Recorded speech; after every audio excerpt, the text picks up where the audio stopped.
Oh, nope, nope.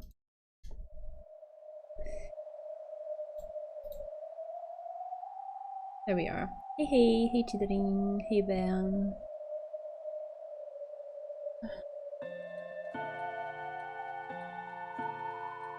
Right. Okay, I did not expect that. I did not expect to start with that. Hey, Bea, what is it?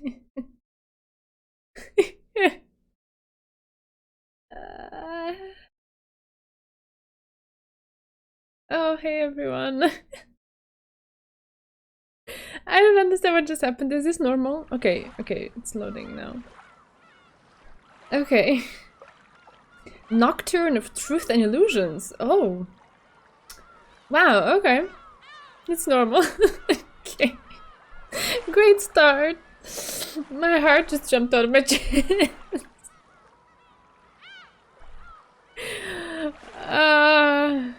Everyone hears Beatrice in their thoughts every now and then.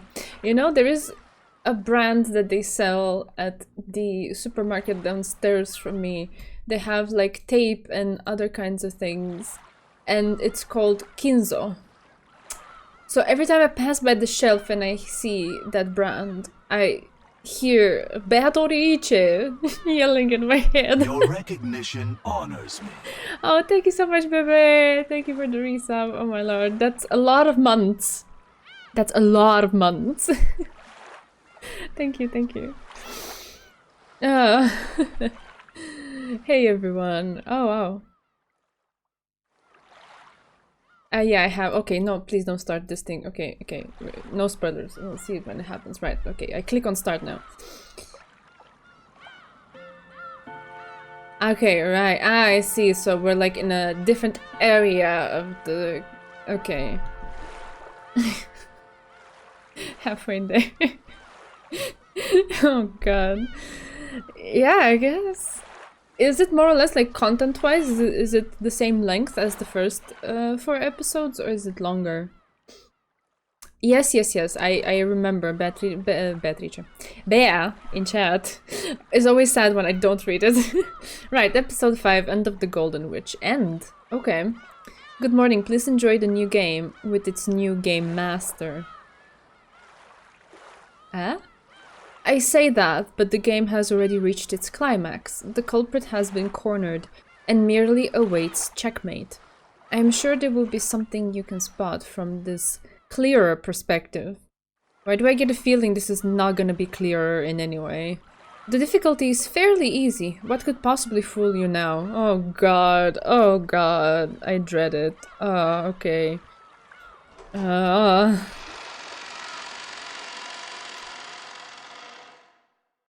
It's slightly shorter. Oh, thank you, Chidrin.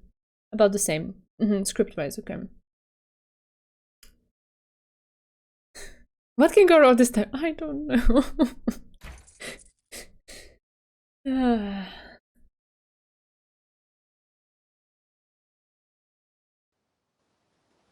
Favorite episode? Okay.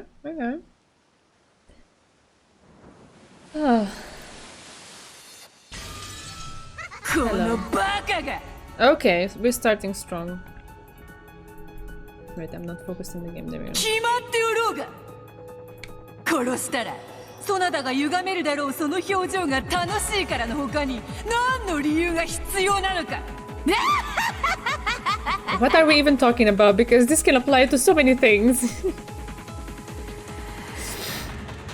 My favorite episode. It's my second favorite. Every episode of Umineko, I see.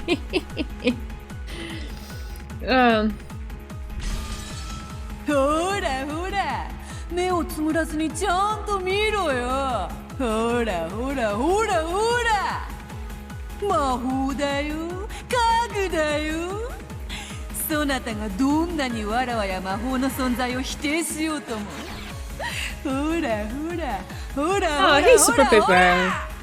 Thank you so much for checking out the VODs and coming to join us live. Welcome.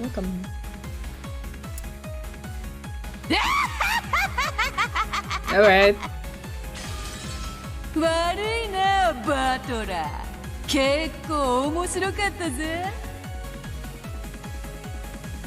しかしお師匠様の言う通りにしてみたんだが、本当に結構いいとこまで行けたな。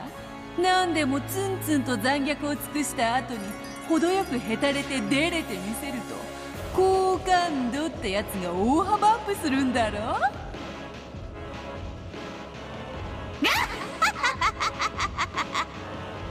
You never lose the scissors. Nice. That's the spirit.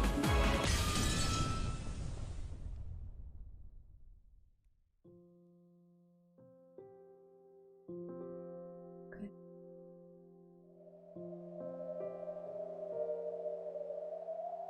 That lonely tone was the sound of the desolate wind blowing by. The color of the glittering flower petals on the rose bushes was that gold. The group of gold butterflies which had once danced through this golden rose garden like fluttering rose petals could no longer be seen anywhere. The master of the Golden Land is the Golden Witch Beatrice. She could be called inhumane and cruel, arrogant and outrageous, and also naive and simple. That laugh of hers, which lost its grace more and more the longer it continued, could no longer be heard.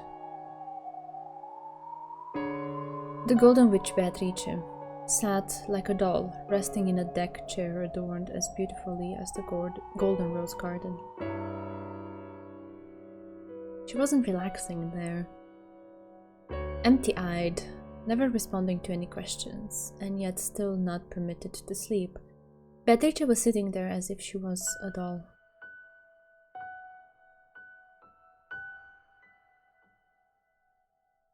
Her hair was down, and Virgilia was carefully fixing it up with a comb.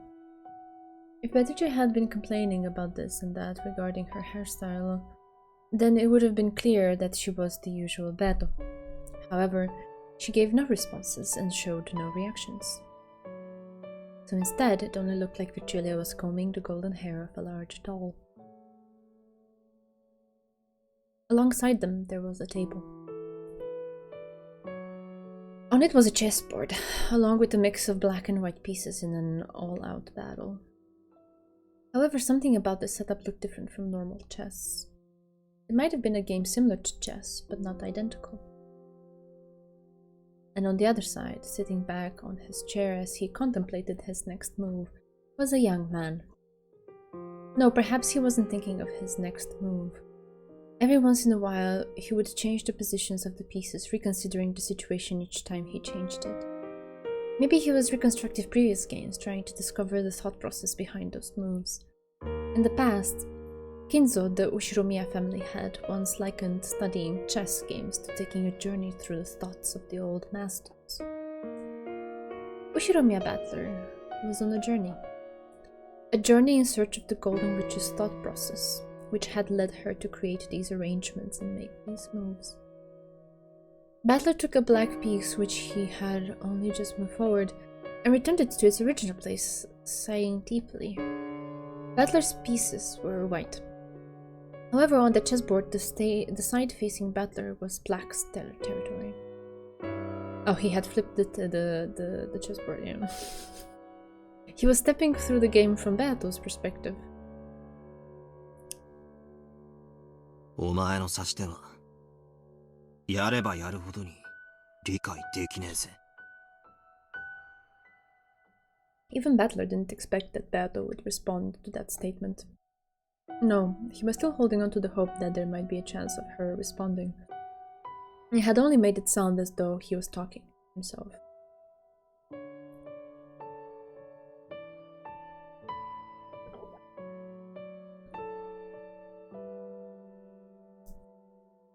Bato's eyes reflected nothing, and her mouth told nothing.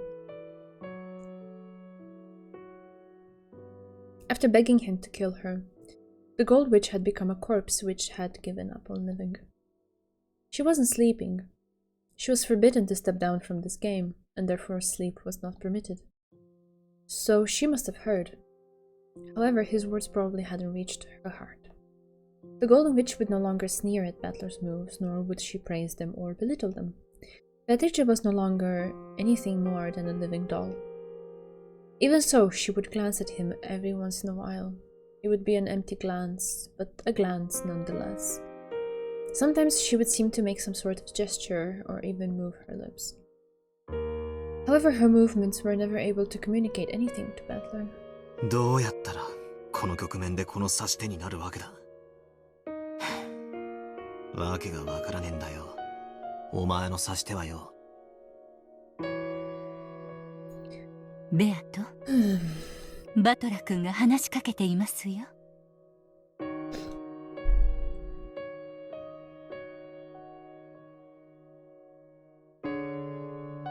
なんとか言えよ。クスクスとかゲラゲラとか。いつもの黄色い笑いでいいから。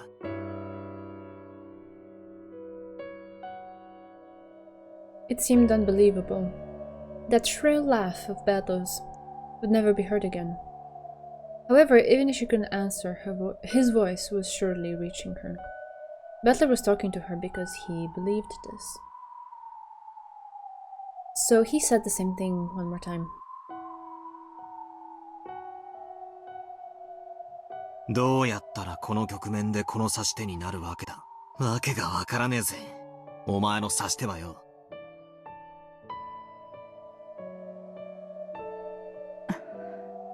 この子の考えることはわけがわかりませんか？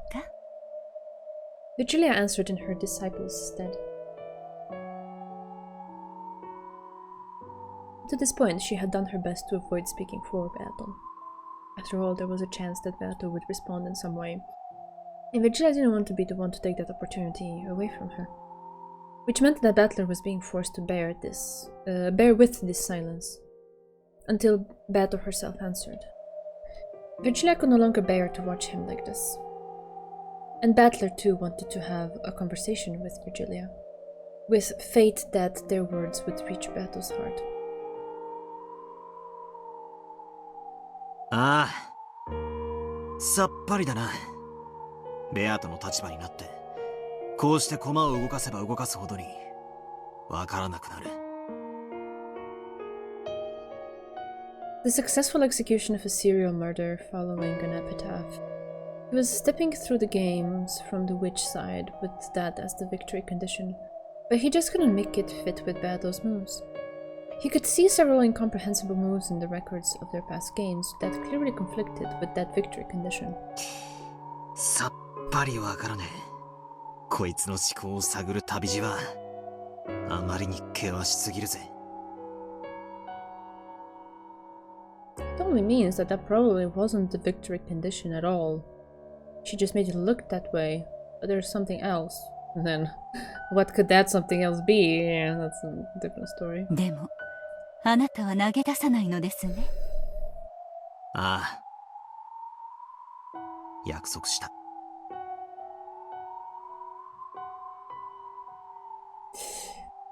Kill me. Let me die.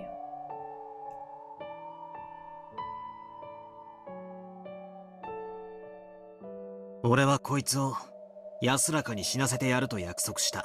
そしてそれは俺にしかできない。Bato's right ankle was bound with a heavy cold steel shackle. It wasn't tied to anything, so it didn't restrict her movement. However, it symbolized restriction. It was a visualization of the restriction that prevented her from leaving the game without either victory or loss. And the shackle was probably hurting her. The mercilessly cold steel shackle was tormenting her over and over inside her waking dream. So there was never any relief in her empty expression. Her eyelids would sometimes tremble like she was having a bad dream, and every once in a while she would let out a pained gasp. Unless I win, Bato will never be released from the curse that prevents her from resting in peace. 良いのですか？第5のゲームはもう始まっているようですよ。興味ね。Why should I take part in any game without Bato as an opponent? If That's the only alternative. Then stepping through past games on a journey in search of Beato's thought process is a much better use of my time.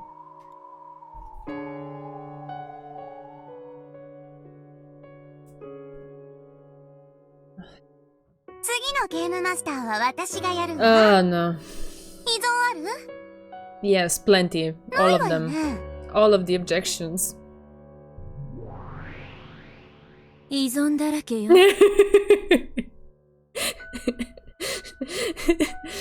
ベアとは戦いを放棄して人事不正。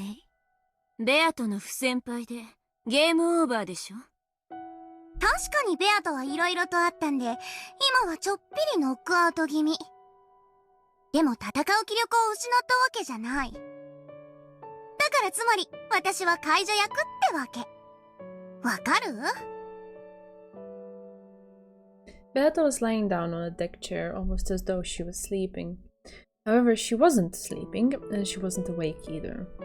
She was nothing more than a living doll who had given up on victory, asked Battler to perform her last rites, and entrusted everything to him. Of course, no fifth game would ever be prepared if everyone just sat around. So Lambda Delta had succeeded Beato as the game master, and proclaimed that she would prepare the next game. ふざけるな。これは俺とベアとのゲームだぞ。お前ら、どこの誰か知らねえが、 You tell her, 勝手に Battler. 話を進めるんじゃねえ。あんたに意見は求めてないわ。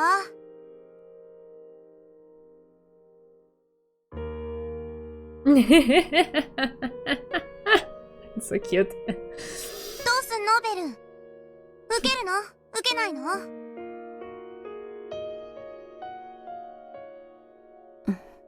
いいわ。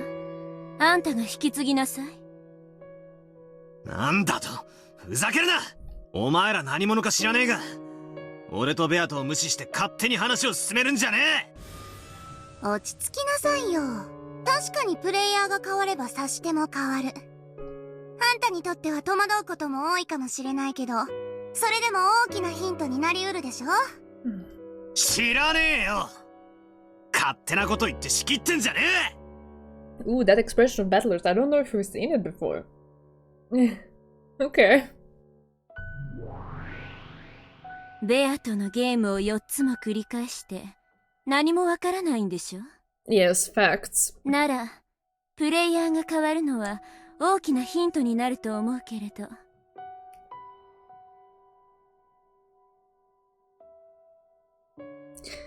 I guess. 大きなお世話だ！ It's just...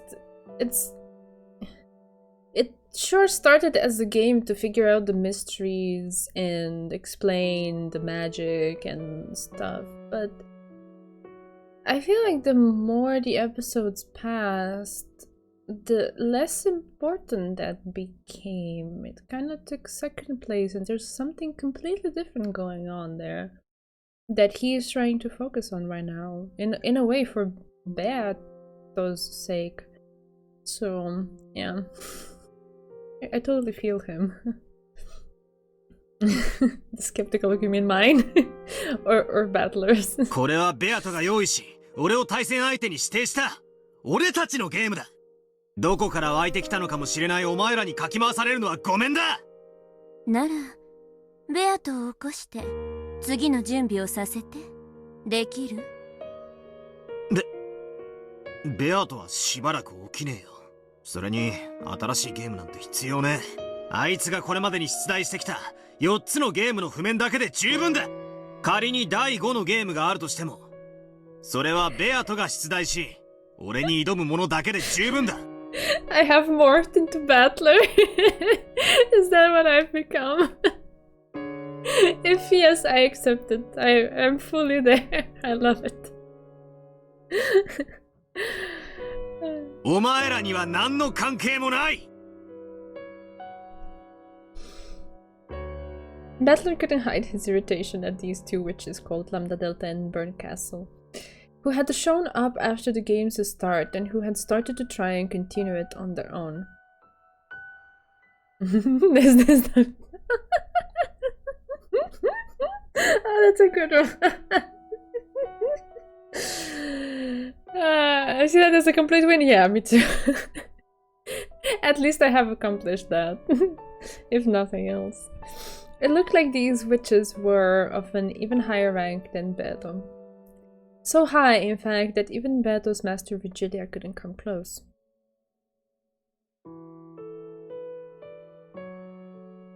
Is a Zen backwards coincidence? Probably not. After 100 plus hours of Umineko, it's not surprising that you start to impersonate the characters.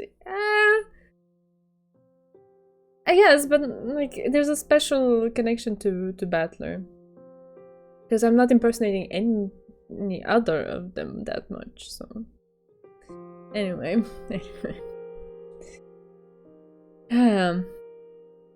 Maybe Enja to an extent. We both were on the same wavelength when we were telling Battler to get a hold of himself. I still remember that. That was really good. Yeah. Battler had the feeling that he'd seen these two several times before. However, this was the first time he had learned their names and spoken to them directly.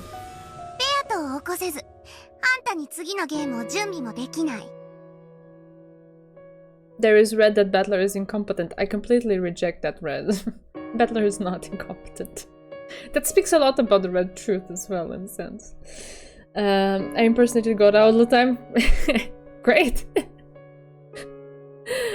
I want to be Goat-kun. Aww.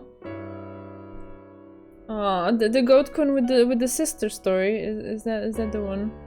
Dibs on the seagull. At least maybe then we would have seagulls in this story. だから私が次のゲームを用意するわけ。私たちはね、いつ正気を取り戻すかもわからないベアとにいつまでも付き合ってられるほど気が長くないの。ね、ベルン？退屈はごめんなの。イライラするほどに。お前が退屈がろうが、俺たちは知ったことじゃねえ。まあまあ、このパーフェクトなラムダデルタ様に任せなさい。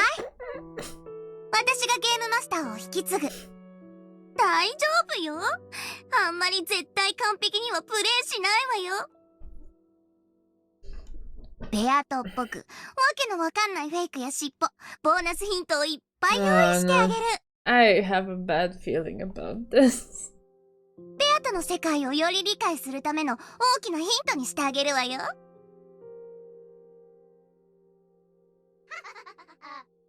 Certain perfection.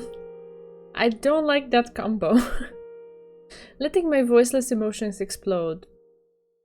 I slammed the table hard. Oh wow. The two witches barely flinched. One grinned.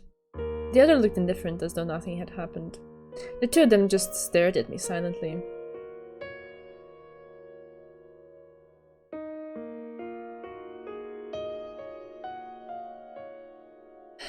As though they were reproaching me. Yeah, I guess she is. 何？不満？あんたは私による第5のゲームを降りるっての？それって不先輩？バトラは降りないわよ。もちろん第5のゲームにも参加するわ。勝手に決めるんじゃねえ！お前らに俺は付き合わない。知ったことじゃない。ならやっぱり不先輩ってことよね。このゲームは魔女側の勝ち。人間は屈服ってことでお開きでいいかしら。降りるなら不先輩でゲーム終了だけどいいの？たった一人残された妹が無限の世界のすべてでたどる不幸な境遇を確定させたいのならそれも選択よ。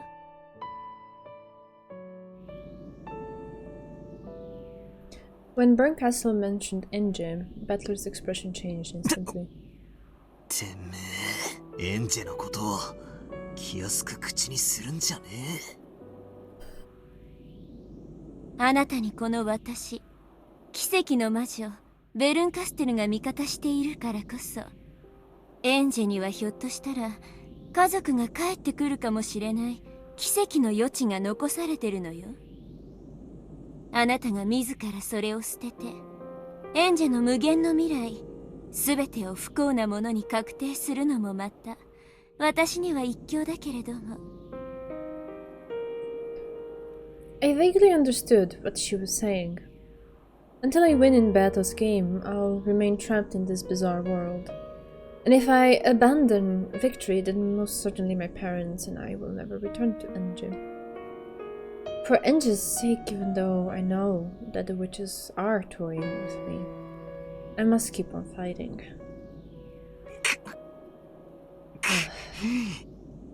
くそ。なに？その不満そうな顔。自分の妹をグズグズのひき肉にされた怒り、もう忘れちゃったの？プチプチブチブチ。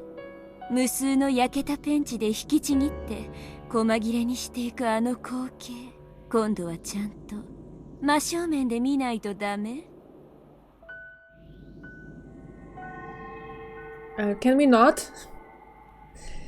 Brincastle faced the palm of her right hand upwards, and as she did, a pale light gathered there and some kind of blue glowing crystal appeared.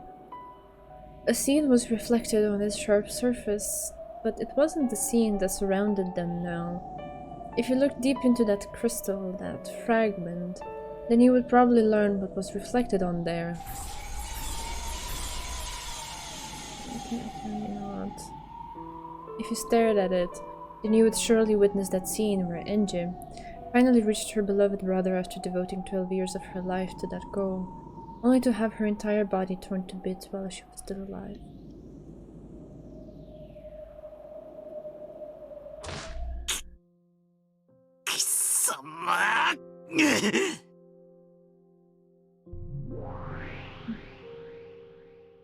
Without thinking, he grabbed at her collar, but as soon as he touched whatever made up her form, it disappeared like foam on the waves.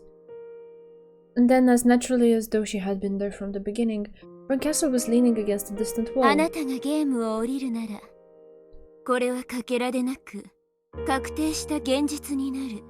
その未来を紡ぐのは私じゃないわ。あなた自身よ。あなたが決めなさい。最愛の妹の未来をどうしたいのかを。Battler's fists shook with anger, but even if he swung them down, he wouldn't be able to hit Brincastle. Like a cat or a phantom, this witch wouldn't even let someone pet her if she didn't wish for it. Besides, she's telling the truth. For Enji's sake, I can't step down from this fight, even if these unpleasant witches hijack the game board. Oh, no. さすがベルン。脅し方もえぐいわね。そういうことよ、バトラー。あんたにはゲームを降りることなんて許されてないの。あんたもベアとも私たちの退屈を紛らわせるゲーム版のゴマでしかない。あんたのそのわけのわかんない怒りやイラつきさえも私たちには退屈を紛らわす最高のお菓子。まあその程度の怒りじゃ駄菓子程度だけどね。30円で2枚入ってるカレー味のポテトせんべい程度ね。Huh?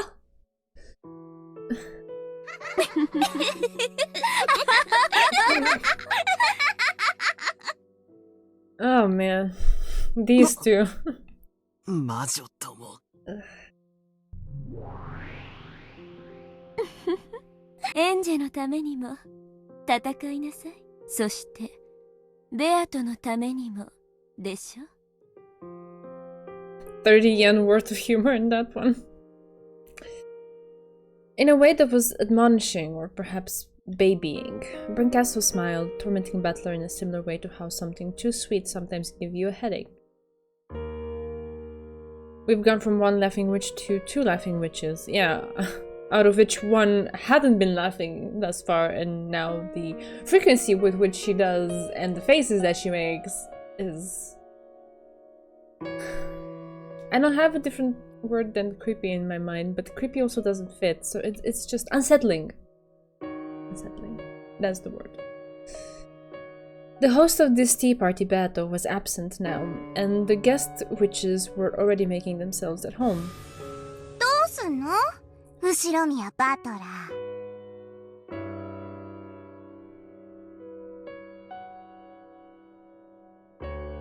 Wait, Zeku, the first part of your comment is confused. By the third half? What third half? What are you talking about?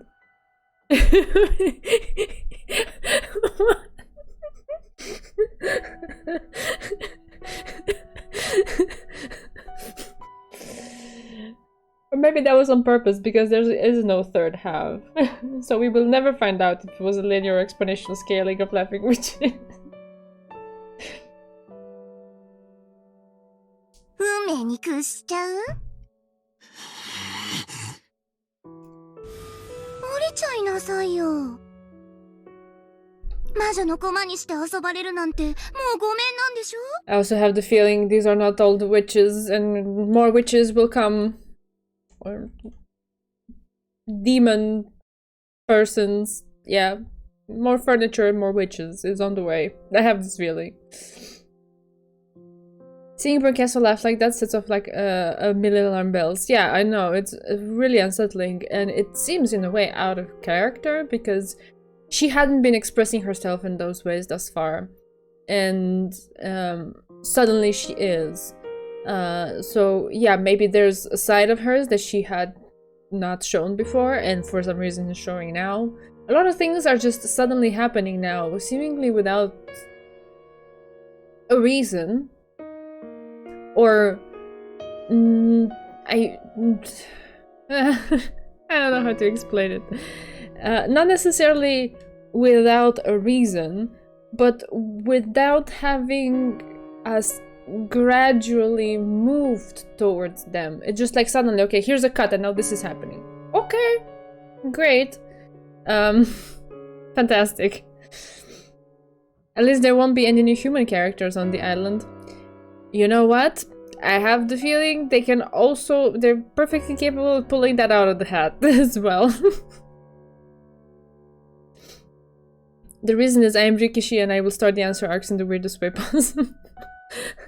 I mean, yeah, I mean, he is in a way the god of this world. He decides how things happen, so it be what it be. Witches left tier list coming up? Oh no. Oh no. Ah. ベルの駒は辛いわよ。きっとあんたもエンジェみたいに使い捨てにされるわ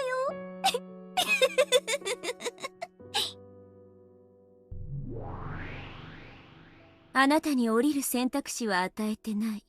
妹の未来のために戦い続けるの。私は味方よ。その未来にたどり着けるよう、あなたが勝利するまでサポートするわ。I trusted you more when you were dead serious and were not smiling. I don't trust that. I'm sorry.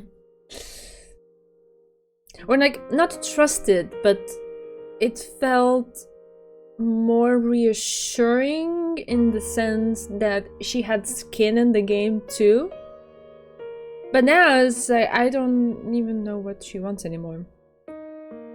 She's, yeah, that's incredibly reassuring. 私が退屈するまで永遠に。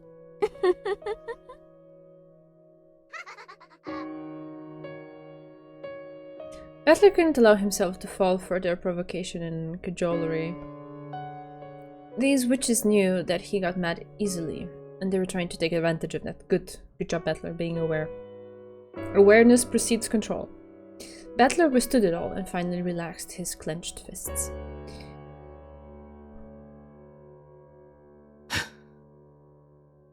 第5のゲームとやらが始めたいなら好きにしろ。好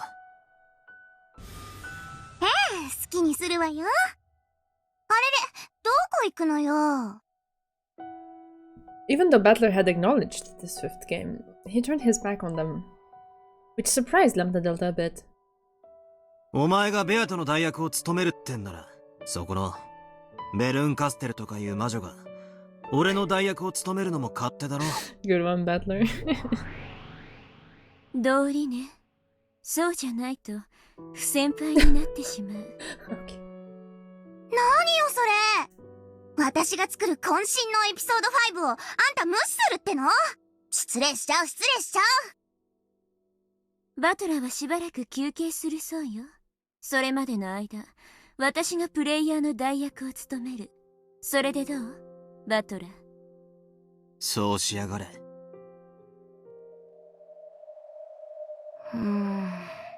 なーにラムダ。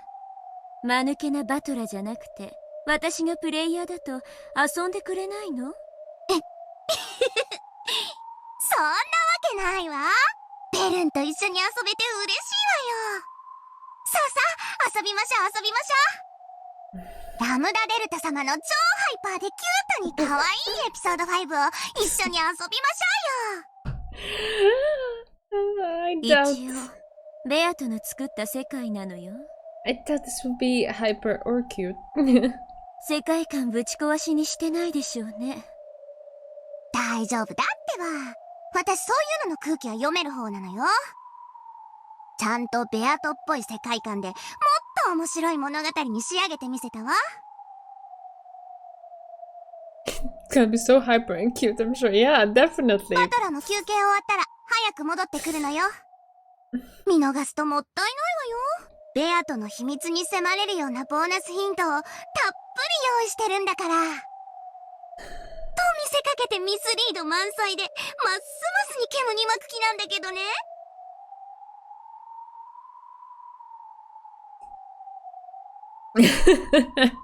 Sick. ちょっと、こらバトラ、魔女の話聞いてんの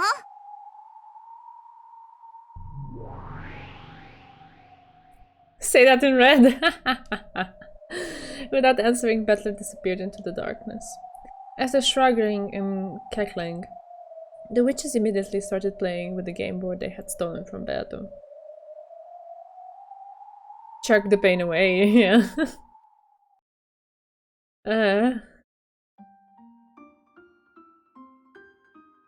あの魔女どもにベアとのゲームは理解できるのか？同じゲーム版を使う以上、この子にできないことはできません。しかしこの子がやらないことはやれます。That was a very weird thing to read.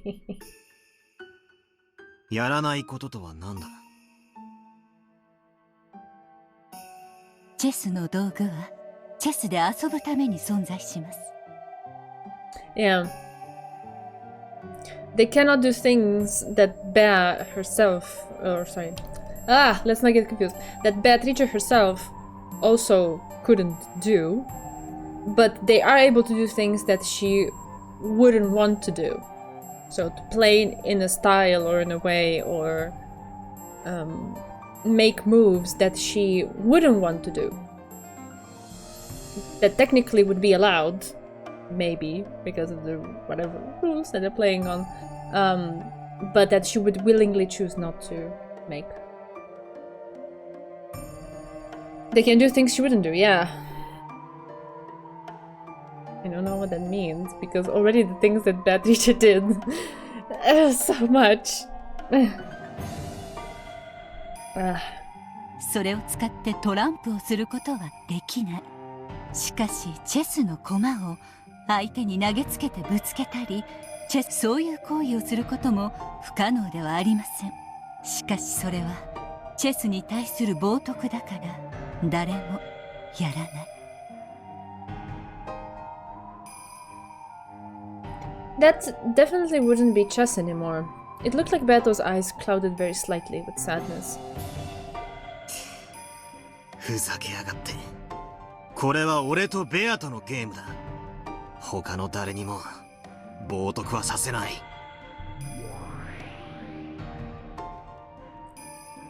At that time, gold butterflies gathered and Ronoe appeared, holding a tea set with black tea. 紅茶のおかわりはいかがですか？もらえるか？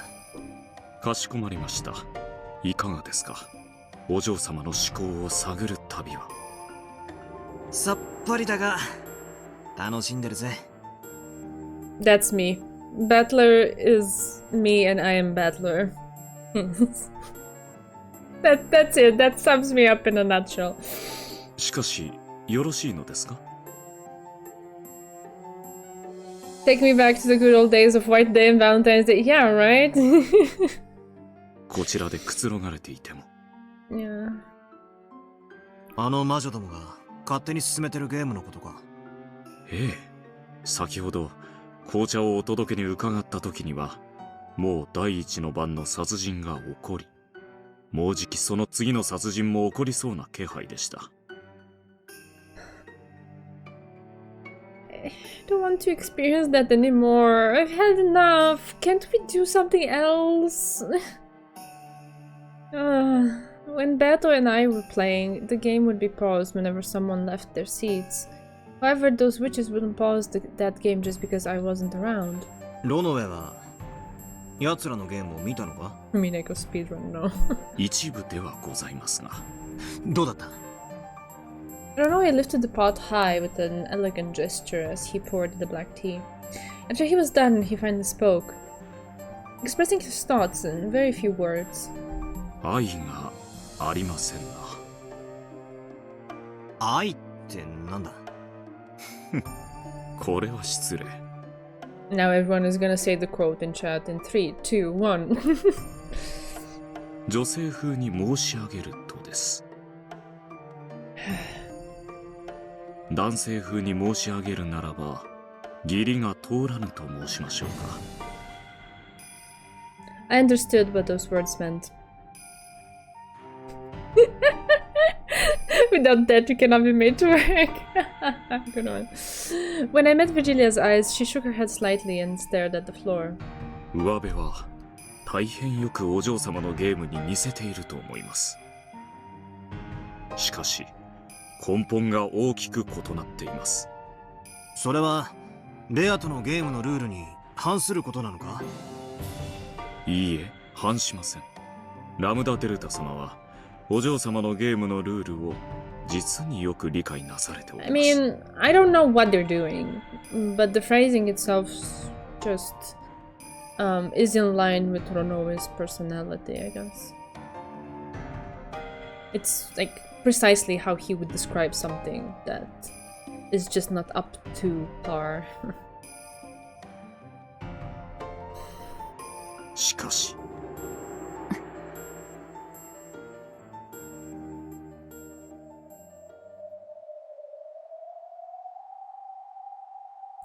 Adler stood up. There was no need to make Ronoe say anymore. バトラク。ロノウェ、すまない。せっかく入れてもらったけど、紅茶はいらねえぜ。やはり参られますか。ああ。俺たちのゲームに部外者はいらない。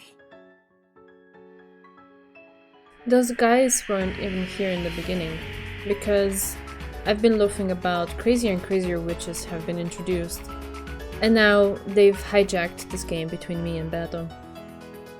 Let's go, Batora. Chat will be spammed with something soon enough. Thank you for the heads up, this. 取り返さねえとな。レアとのゲーム版は今は俺が扱ってるはずなんだ。Take that phrasing. Yeah, the one taking care of Beto's game board. No. その俺がここでぼんやりしてるわけにはいかない。ありがとう。その言葉をこの子に聞かせてやりたかった。きっと聞こえています。お嬢様はそれにお返事することができないだけです。Beto lay there silently like a living doll with dull eyes. The game board that she had created herself had been hijacked by incomprehensible people and was being turned into a mess. Beto had called on me to be her opponent. Then this game must be something she created for me. I've got to take it back. 待ってろ。俺が取り返してくる。Adler! He's so cool.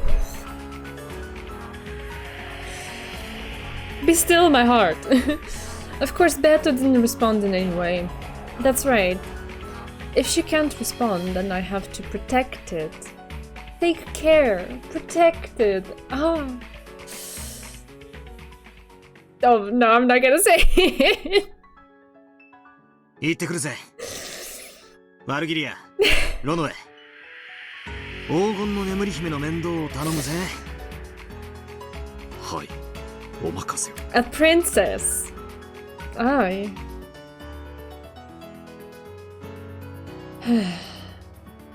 Battler's so hot right now. Yes.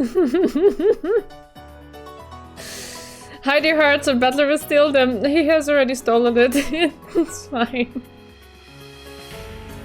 He calls her golden sleeping princess. Yeah, right? Damn! Chandler strikes. Battler, we know the princess needs a kiss to wake up. Did you try that already?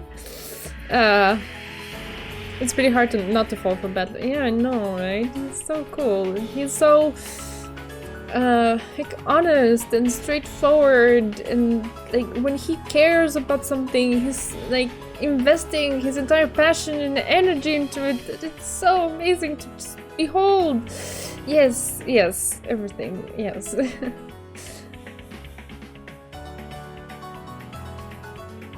Because he had so many weak moments, he seems so genuine when he's cool. Yeah, yeah, I guess so. いってらっしゃい、バトラ君。Oh. そしてどうかこの子のいないゲームにてこの子の何かを見つけてあげてください。 It's easier when Renault is on the screen.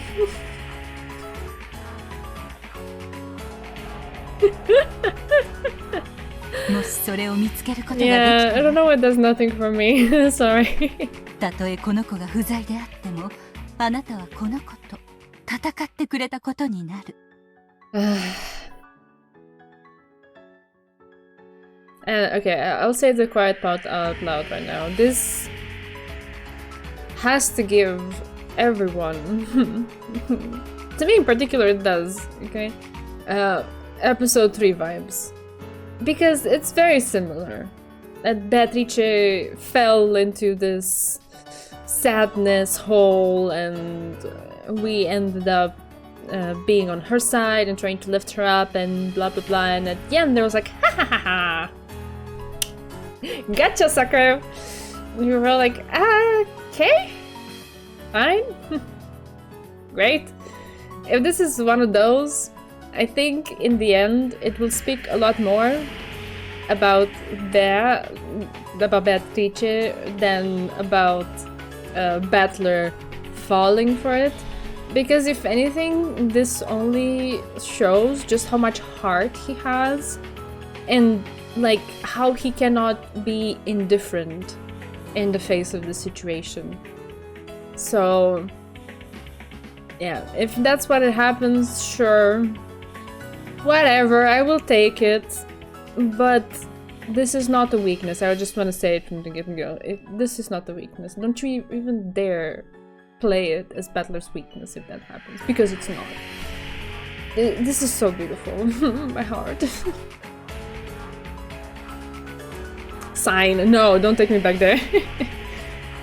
I was thinking the same thing when I started this episode about episode 3. Yeah, of course. I mean, it's like the elephant in the room. They pointed out a key difference during the finale of episode 4. Her tears were stained with the red truth. Yeah, they did say that. Yeah, there's the girl who cried wolf kind of effect as well. It's just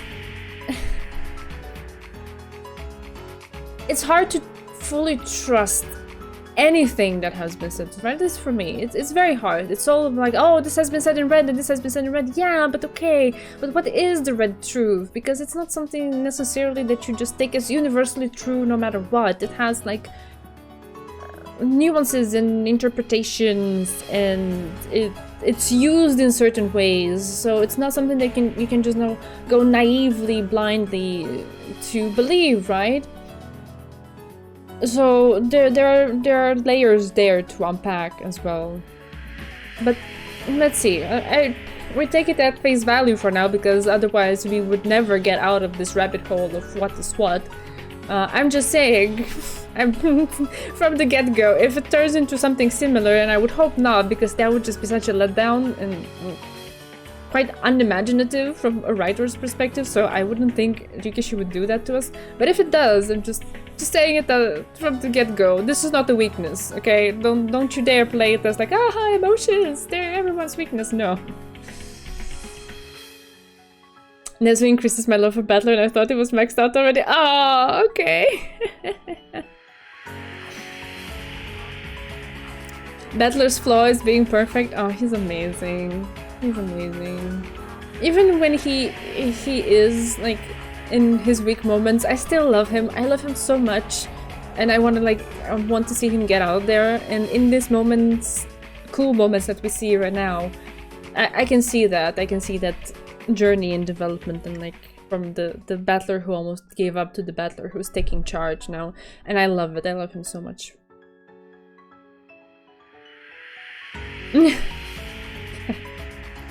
Gee, thanks. Thanks. Sorry, this I kind of lost regards to which point you were saying. Wasn't Enjo's journey all about that? All about what?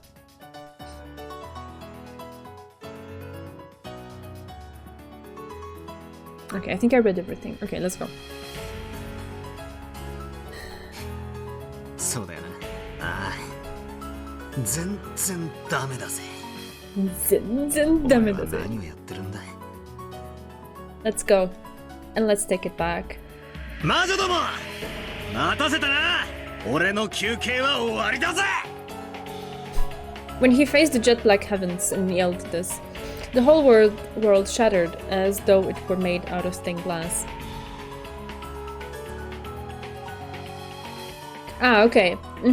Yeah, it is hard. But the thing is, they tried to play on it before that as if emotions are weaknesses that can be easily hijacked and were to be laughed at if we have them, and if we let our guards down in the name of the things that we are feeling. Right? And I fully disagree with that. This is just like such a fundamental no for me. No way. Don't. He said the thing. He did say the thing. Yeah. I'm just saying it out loud now from the get-go, just to have this covered, in case. Just in case.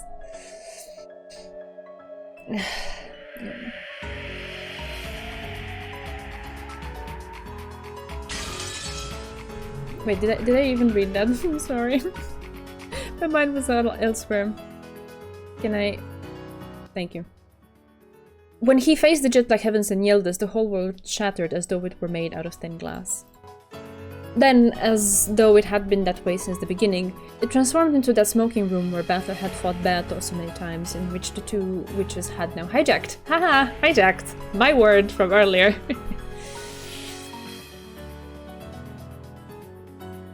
Aww. Yeah, that is true.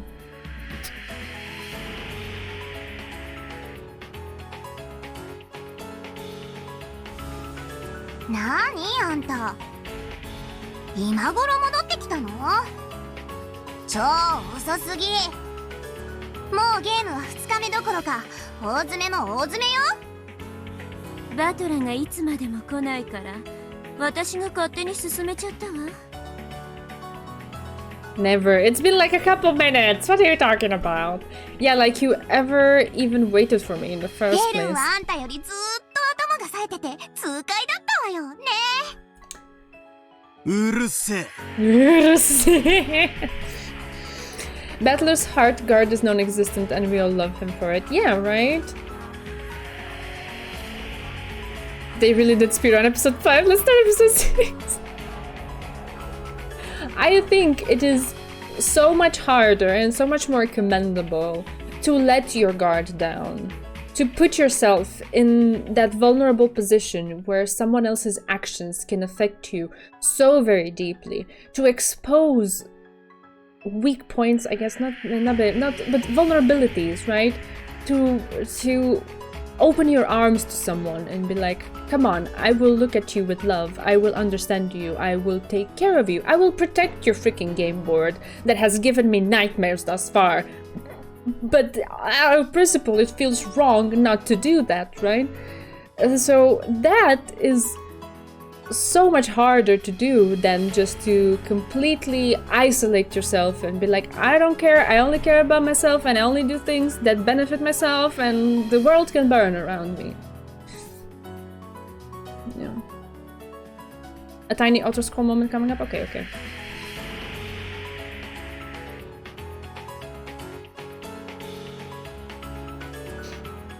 Remember though, Angel said the full quote at the very end. It's not just love, but without love, without anger, without sadness. I got it. I heard it, yes. Magic cannot be seen. I get it.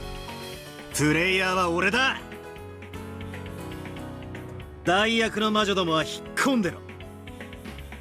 I was just referencing in this moment Batter being so protective of Beato. That is not anger or sadness, that is love. I'm on fire? I don't know. I'm just I don't know. I wouldn't call it wisdom, it's just how I feel. Like love?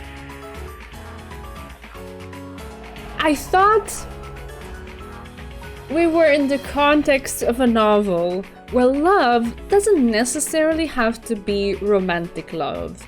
And we have seen a whole bunch of different types of love being explored.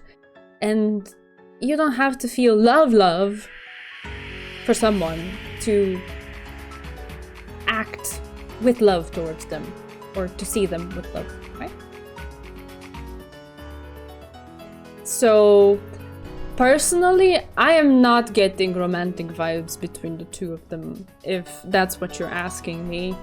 I would actually be quite intrigued, and I find it much more interesting if it were a different type of connection there than just that. Because I mean, I think we've just been oversaturated with stories about romantic love. There's so much of it. We can explore other kinds. It would be cool if this weren't that. But if it is that, then okay, I will accept that too. I love Battler anyway, so whatever he wants it to be, sure, I'll take it. I'm just saying. What I'm trying to explain right now is not romantic, I've fallen in love with you kind of love. Yeah. I feel love for good. I mean, great. Awesome. My answers are hype. Oh god, no. Okay, cheese is incoming.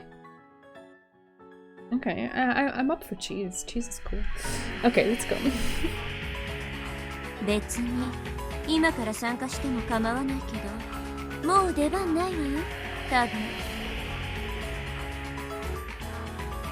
確かに。だってもうクライマックスもクライマックス。これで多分ベルンが詰めてゲームセットだもの。Then why are we even here? いいんじゃない？最後の詰めくらい見物しても。そうね。おいでなさい。後ろ宮バトラ。If Lambda is about to lose, why is she so excited about it?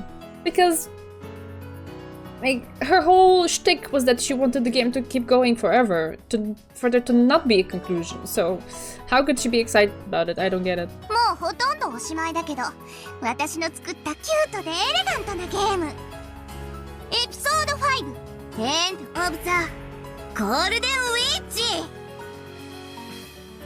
She's fine so long as she's around Burn. It's a tiny. Yeah. Lambda is convinced she can draw for all eternity. I can see. I'm just wondering what makes her say that she's about to lose with so much excitement. Oh, wow, we actually... Oh, okay. What am I supposed to do now? I'm supposed to read profiles.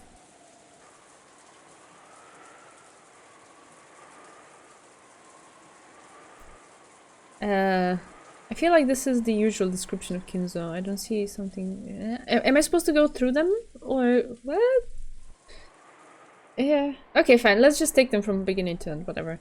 So Kinzo, the aged head of the Ushiromiya family, brimming with energy despite being pronounced to have only a short time left to live, amassed a vast fortune but has never made any announcement about his inheritance, which worries his children. Strongly influenced by the West and a rabid fan of the occult, he studies packed with mysterious grimoires. Okay. Klaus, his first child, leads the family conference as the eldest of the 4 siblings. However, the other siblings suspect that he plans to claim the entire family fortune for himself, and the antagonism between him and the others grows increasingly severe. A real estate investor, he has put a vast amount of money into the development of a resort. Ah yeah, we remember all those talks about the resort. However, his results have been harshly criticized. So it just means that so far Kinzo, Kraus, and Natsuhi are at the very least not pronounced dead. Alright, Kraus's wife manages the household of the Ushiromiya head family in place of her husband, who takes little interest for his family. This family conference, again, she was the one who took charge of making all the preparations and arrangements, possesses a strong sense of responsibility and a great deal of pride. However, neither her husband nor his siblings understand her very well, so her position is far from enviable. Yes, pat Natsuhi. Pat.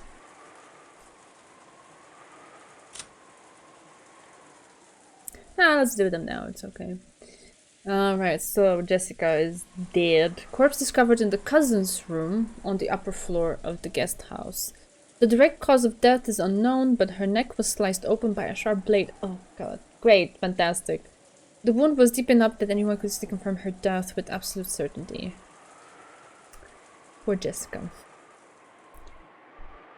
Yeah, Eva...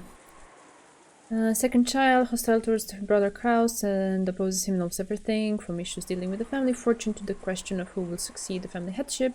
Not only she would have lost her place in the Ushiromiya register upon her marriage, but she managed to forcibly overcome this by having her husband take her family name. Yes. Hideyoshi, corpse discovered in a guest room on the first floor of the mansion. He had been pierced through the back with a demon stake. Its tip reached as far as his lungs. Because he was lying face down on the bed, suicide must be ruled out. Okay. And also being pierced through the back. Okay.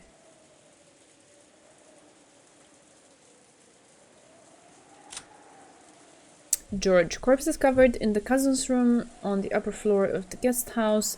The direct cause of death is unknown, but his neck was sliced open by a sharp blade. Okay, so they like the slicing with the blade this time. I don't know which is worse. The wound was deep enough that anyone could easily confirm his death with absolute certainty. Again, the same description as Jessica. Rudolph, third child, along with his sister Eva, he intends to make his voice heard during the family conference to prevent their elder sibling Kraus from keeping all of their father's wealth for himself. Lost his former wife Asumu 6 years ago, married his current wife Kiria straight after that. Hey, Mikhail, how are you? They like absolute certainty. Who would have thunk? I don't know. When something is said with absolute certainty in this game, I'm like, doubt that. Doubt especially that. Rudolph's second wife, they had been business partners for a considerable length of time before the passing of his first wife, at which time she openly took the position. Served as Rudolph's right hand in several shady pieces of business, guiding them to success, quick thinking, and deeply trusted by her husband. The son of Rudolph and Battler. The son of Rudolph and his first wife Asumu. Episode 4 would like to have a chat. Turned against his father 6 years ago. When he married a second wife immediately after Asumu passed on, he went to live with his grandparents on his mother's side. However, both of these grandparents passed away, and he has now returned to the Ushiromiya family after 6 years. This family conference is a chance for him to renew his friendship with his cousins after a 6-year gap. Lambda Delta inserting her signature phrase into everything as a GM. Yeah, of course she is. First Twilight already. I have no idea what's happening because Lambda Delta and Burn had been playing without battlers, so we're just joining towards the end of their game or something. I don't know. Nanjo, Kinzo's attending physician and longtime friend, once ran a hospital in Nijima but turned it over to his son and now enjoys his old age in peace. In pieces? Probably. I'm sorry, that's a bad joke. Don't you hate it when your identity is erased with a few words? I still don't know what the fuck that was about. But yeah. One of the very few people that Kinzo trusts know that he is held captive by an unrelenting suspicion of others. Big-hearted by nature, he has maintained a long friendship with Kinzo, unperturbed by his tendency to fly into a rage at the slightest provocation. Yeah. Nanjo is a teddy bear. Rosa, corpse discovered in the cousin's room. So something happened in the cousin's room. Jesus Christ. On the upper floor of the guest house, the direct cause of death is unknown, but her neck was sliced open by a sharp blade. The wound was deep enough that anyone could easily confirm her death with absolute certainty. Again.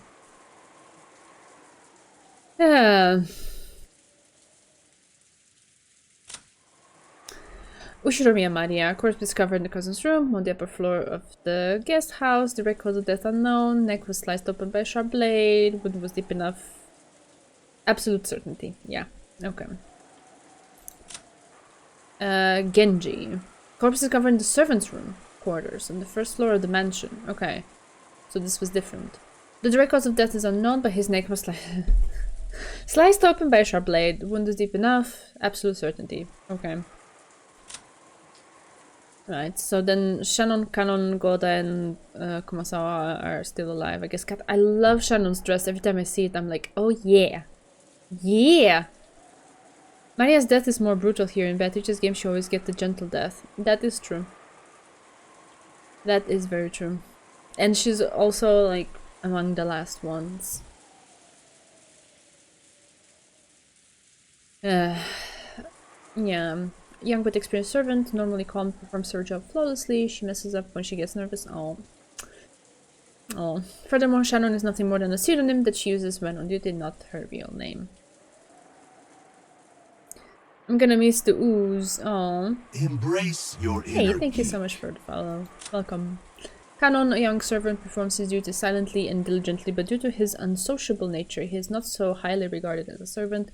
There are several other servants with the on character in their pseudonyms. He and Shannon just happened to be the ones on duty that day. Just happened. Yeah, feels bad.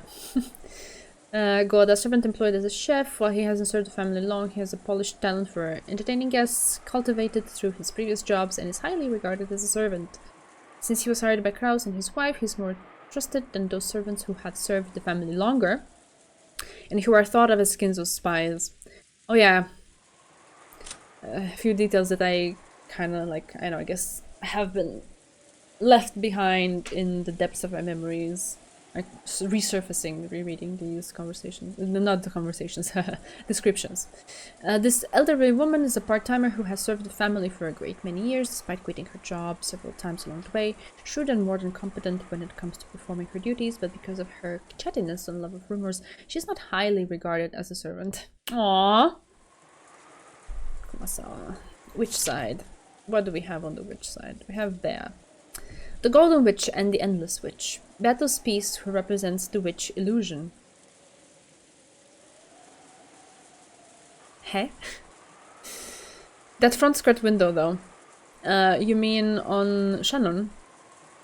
I love it. It's cool. Shannon's dress is so nice. Unfortunately, it only shows in this character menu. Yeah, a bunch of character clothes are really cool and you never see them, the bottom part. Really got to show off that Ushiromiya crest. Yeah, it's cool. This is where you get the feel for really differentiating between pieces and players. What I get the feel for is this is so complicated. Help. Why? Okay. Right. Beto's piece, who represents the witch illusion, claims that the entire incident on Rokkenjima was caused by the witch illusion. In the 5th game, she clashes with Burncastle, who denies this in the 5th game. Because she's no more than a piece and the higher plane version of her has withdrawn from being the game master, she is not in a position to know the truth behind the 5th game. This means she's in a different position than the one she held in previous games. Okay.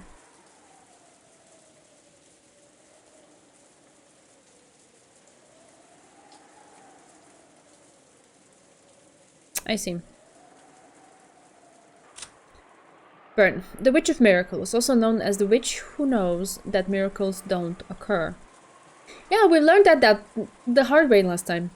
Participates in the 5th game as the player opposing battle. She's opposing Lambda, but okay. However, from the very beginning, her aim has been to deny the witch illusion. Her only goal is to destroy Bato and her world as a way to stave off boredom. Though she does deny the witch illusion, she is no ally of battlers. Ay, ay, ay, yay. Okay, Virgilia retired, Endless Witch and Beatrice's master made proper use of the endless magic and dedicated her life to the happiness and smiles of people, taught Beatrice the endless magic and retired, believing that Beatrice would devote herself to people in the same way. As well as being Beatrice's master, she was also the consulting mage of Beatrice's old home. For this reason, Virgilia interacted with her in the manner of a servant. It is said that this was responsible for causing Beatrice's egotism and excesses. She spoiled her, in other words. I don't know him. One of the 72 great demons serves a master in exchange for various forms of compensation. Presently has a contract with Beatrice as her butler, head furniture. Has multiple underlings trained in housekeeping, and he himself is extremely capable as a butler. Employing him has become a kind of status in the high society of witches. Furthermore, the cookies he bakes yes, are superb, and witches will often line up to demand them. Should possess enormous magical power, but as he always shows deference to his master, his power level is an unknown quantity. Yeah. Gap. One of the 72 great demons, she is also Beatrice's friend, grants the power of teleportation as the mage requests it. She uses this wonderful power only for pranks. Of course she does. Her favorite trick is hiding keys and bags on busy mornings. No, I understand. I understand. I think I grasped the concept. It's fine. Gappa gappa. Yeah. However, this power of hers is an ultimate weapon that risks delivering the lethal blow to a locked room mystery. Her queen bee-like strikes will probably penetrate all famous detectives and make them surrender. I like the cool detail on her heels, on the heels of her shoes, as like this little... I don't even know what this is, but it's interesting and very fitting for her. Battler. The man designated by Beato as her opponent during the first 4 games. Disgusted at how Lambda Delta took over as game master for the 5th game, he is not taking part in it as a player. Well, it's a little spike. A spike is the word, yeah. So she can kill better. Okay, I didn't think about that necessarily and just thought stylistically it fits her. But okay. Lambda Delta, serving as the 5th game's game master in place of Beato, who stepped down from the position in the 4th game. Because of that, the story of the 5th game, while appearing very similar to previous games, is expected to turn out quite differently. Just like Burn Castle, she has no love for boredom and might be friend or foe to Beato or Burn depending on the situation. Yes! She has this whole bipolar love-hate, hot and cold thing going on. Pink Goblin, best GM not biased. Umineko D&D, yes. Most neutral GM who will never be unfair ever. No, no, no, no. And we have the stakes, I guess. Lucifer, advanced level furniture created by Beatrice, eldest of the sisters, by extension the leader. For that reason she claims to be the strongest of the sisters, but is secretly aware that she is actually the least talented. However, she carries herself with pride every day in an attempt to hide this fact, while living in terror of how she would be disparaged by her sisters if she ever find out. If they ever found out, sorry. Leviathan, advanced level furniture, okay. Often confronts the eldest sister, Lucifer, on behalf of the younger sisters. Has a fundamentally envious and brutal personality and is adept at finding all others' weaknesses. However, she's better described not as envious, but as a crybaby who wants her own way. For some reason, she's not very shrewd and always ends up last in the sister's order, drawing the short straw and crying. Aww. Satan takes the role of the ever-angry class president of the sister. I'm pretty sure I read these descriptions before, but now after getting a better sense of who they are, they're so funny. Much funnier than just like, okay, I don't know who these characters are. Interesting change to the sisters. Their profiles are mostly the same, but instead of threatening, they are now shown with their weaknesses. Ah, I see.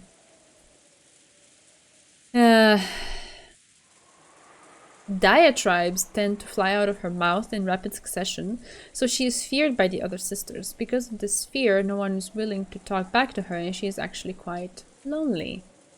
Interesting. Belphegor, advanced level, blah blah blah. Okay, this is the same sentence. She's taciturn, assiduous, yeah, and the most trusted of the sisters as furniture. However, that is partly because of her demonic desire to turn her masters into lazy pigs. In that sense, she could probably be called the most demon-like of all sisters. Her flaw is that she is too serious. Conversely, she is not used to being treated with kindness. Ah, okay. Mammon. Extraordinarily quick to take what she wants, and she never holds back, not even for her sisters.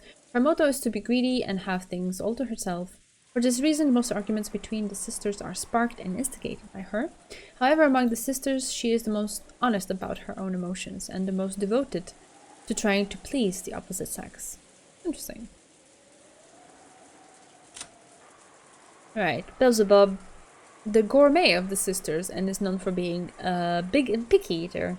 Her personality is similar to Mammon's, and they often vie to beat each other to the prize. She's also always talking about food, which makes her a calming influence among the sisters. However, she also has a disturbing desire to kidnap pretty boys and store them in the food cellar. I know. And Asmodeus. As the youngest of the sisters, Asmodeus is doted upon by everyone. This might be why she alone is kept out of the way when the conversation turns a little saucy. In the hopes that her older sisters will accept her as an adult, she is constantly on the lookout for a boyfriend. I have a lot of thoughts about that.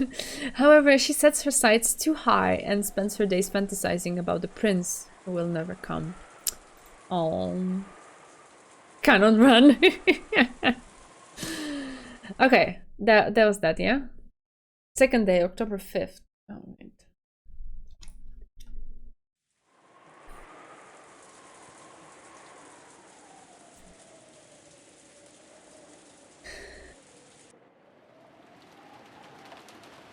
Hear what?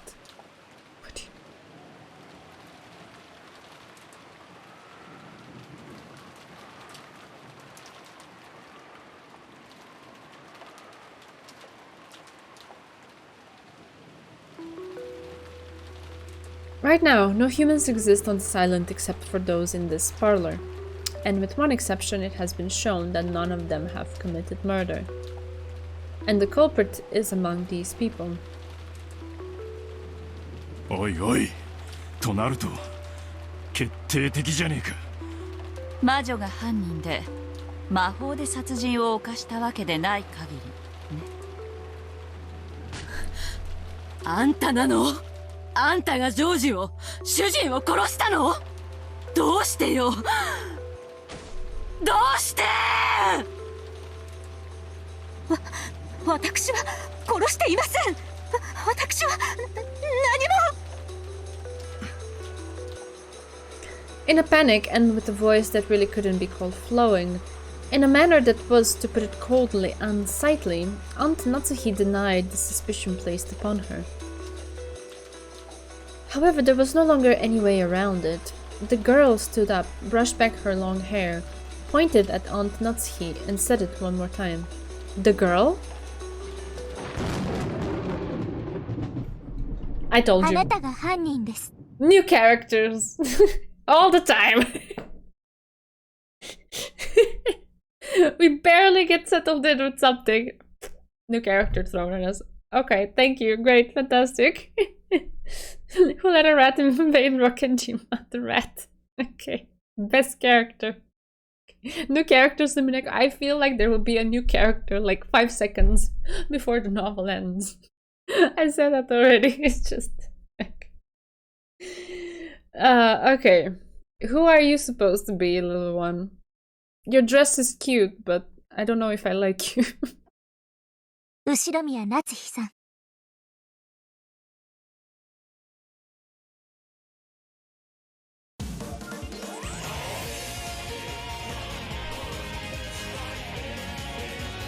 Get a new opening.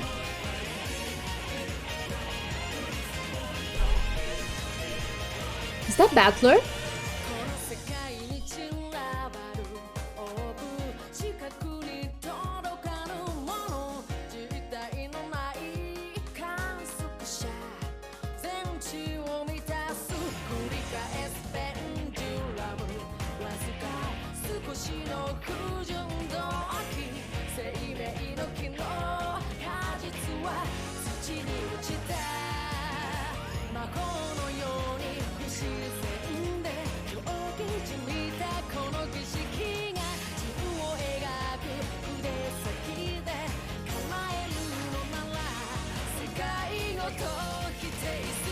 Angie!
Okay, so what did I miss in chat here? She's the worst and the best character, okay. Episode 1, I was so trustful, now I see a new character and immediately think, what could go wrong? Yeah, exactly. Yeah, the opening is cool, I guess. It's nice to have it switched to something else for once, but I feel like I vibed more with the previous song. Or maybe it's just I need to be exposed to it more. I need to be in the menu and have it start on its own and captivate me a bit more. Cat box opens. Thanks for more emotional roller coaster with answers arc. Okay. Bancho likes the chapter. Okay. The PS3 opening, I hope someone else knows the answer because I don't. It plays in the title screen. It plays if you idle on the title screen and also in the music room. So if I idle on the title screen, it's not gonna be this one that starts playing, it's the other one.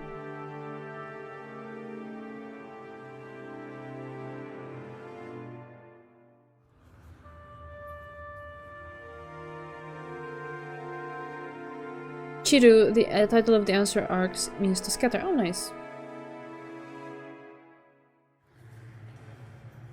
If I see, you mean the PS3 OP or what?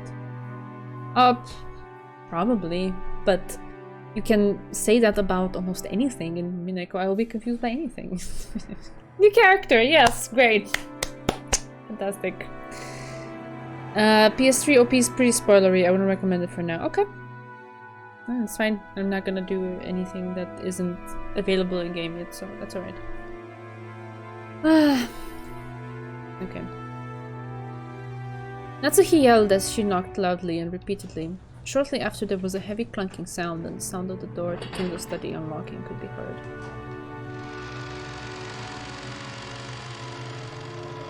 As the door opened, a heavily sweet, venomous odor flowed out. Natsuhi was always ashamed of how she automatically grimaced at that, even though she thought it rude to the family head. Kraus was waiting for her inside the study.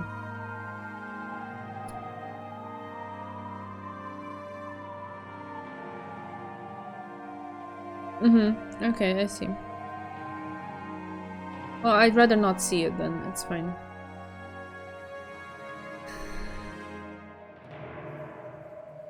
Natsuhi flew into his arms. お父様はお父様は落ち着きたまえ。今は南條先生が見ている。 With an uncertain gait, Natsuhi went towards the center of the study, supported by Kraus.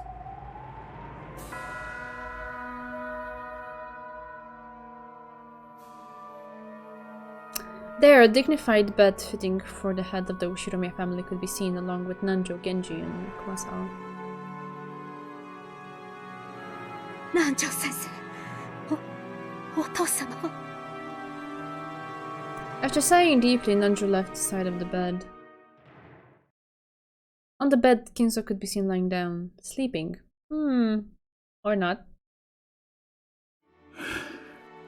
大往生だ。金蔵さんも心残りはなかっただろう。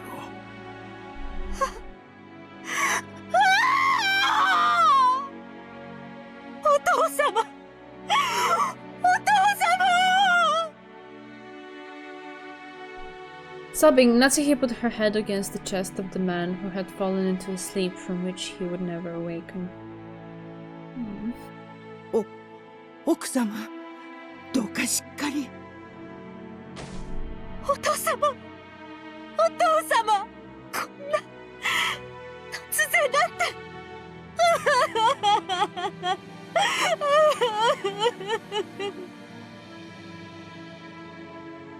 Natsuhi couldn't stop her tears over the death of Kinzo, whom she had loved like a second father.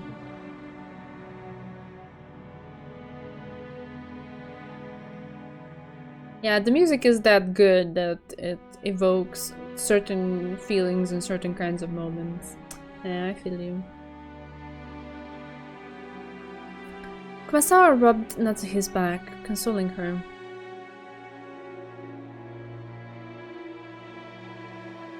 Kraus slumped into his late father's favorite chair. By sitting there, he might have been immersing himself in memories of his departed father. Or perhaps he thought that by sitting there he might be able to understand just a bit of the madness of Kinzo's later years, which had eluded him to the end of his father's life. Nanjo turned his back and looked down over the outside world through a crack in the curtains. It was the same thing he'd often done when Kinzo sat in that chair contemplating a chess move. 同じ死ぬならせめて寝込んで1年後に死亡とか。え？もう少ししかるべき準備の猶予期間を設けてから死んで欲しかったのね。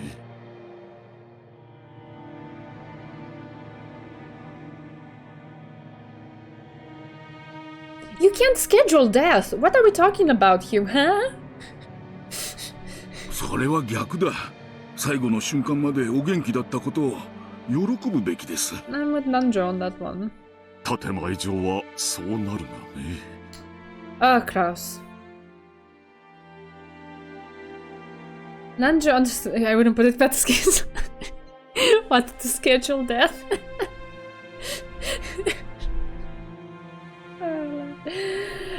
Nanjo understood that as well. Kraus, hold my beer.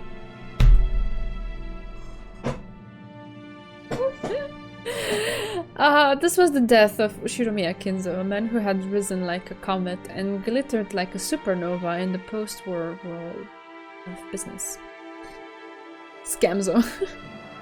Good one. His funeral would probably be of fantastic scale, and it would also be the ceremony marking Kraus's inheritance of the headship. He would have to arrange everything as the host of the event, carry out funeral diplomacy perfectly, and make it clear that the Shiromiya family would still hold enormous influence in the political and financial spheres. I can't believe the old man whose life expectancy was negative 3 months had been dead all along.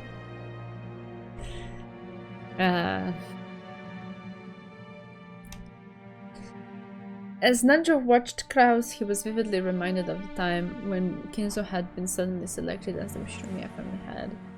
A time in which Kinzo had been lost and confused.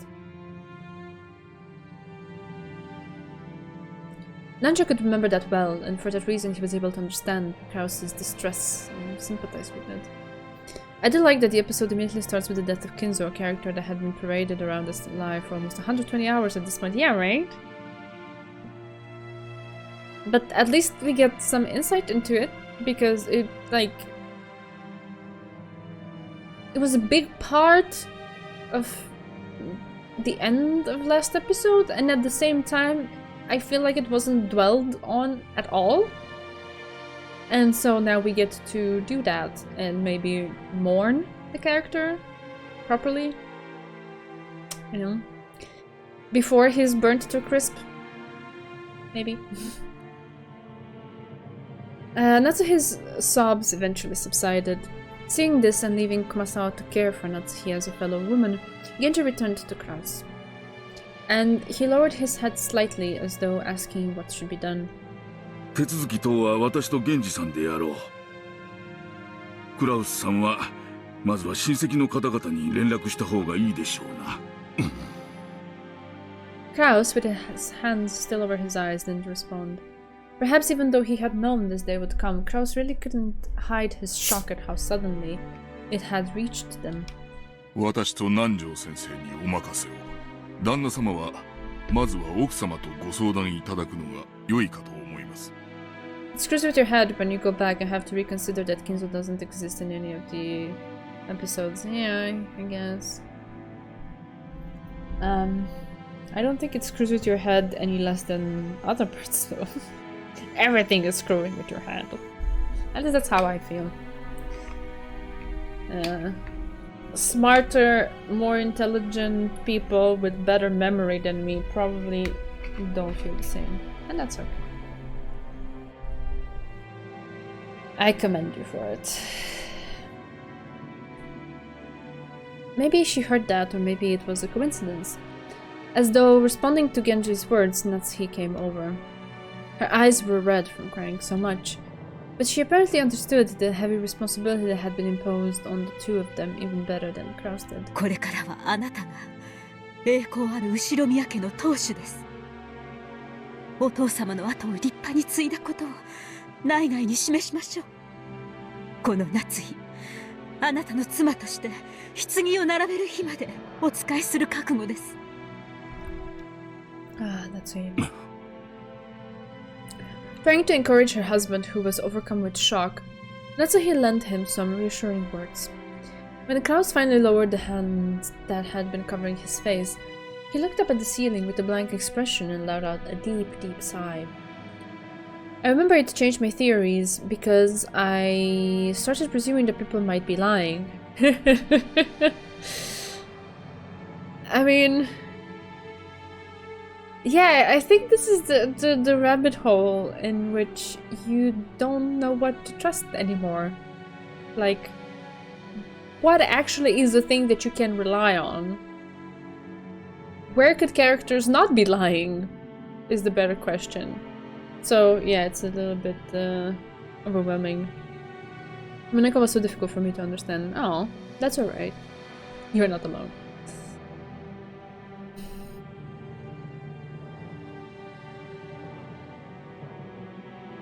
どうかしっかり。お父様の残したものを食い荒らそうと目論む輩が大勢いるのですよ。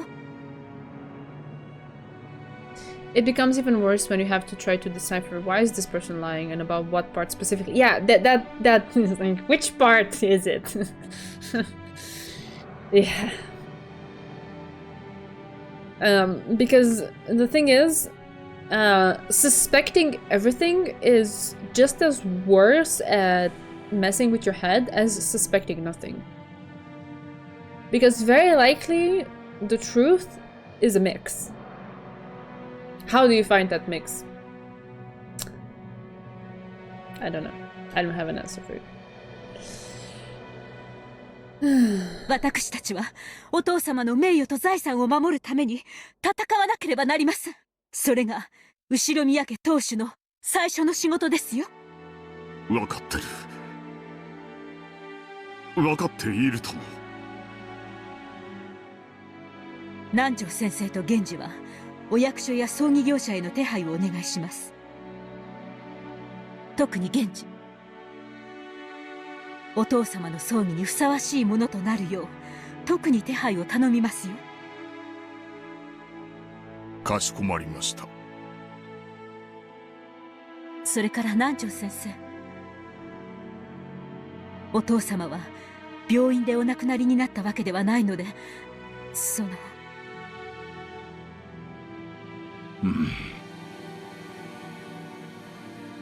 場合によっては解剖が入るかもしれませんな。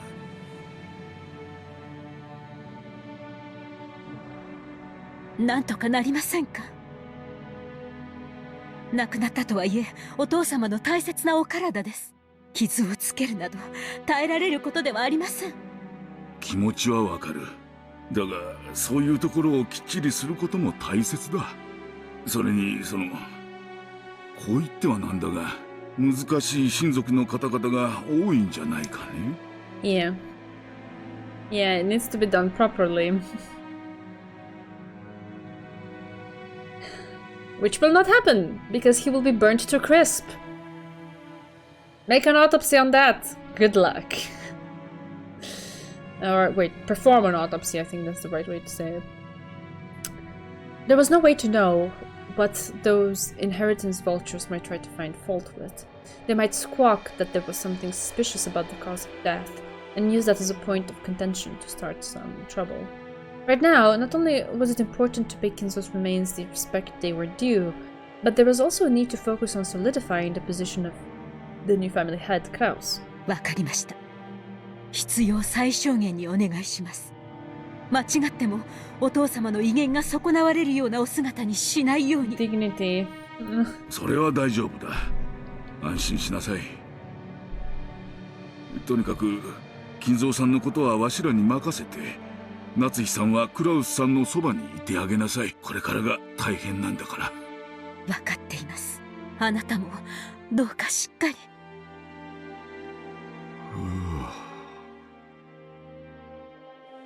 Kraus was still staring lazily at the ceiling with a befuddled expression on his face. Is he cooking up a plan? Is this when it happens? Natsuki understood the shock and heavy responsibility. She felt that she understood her husband's feelings as well as anyone possibly could.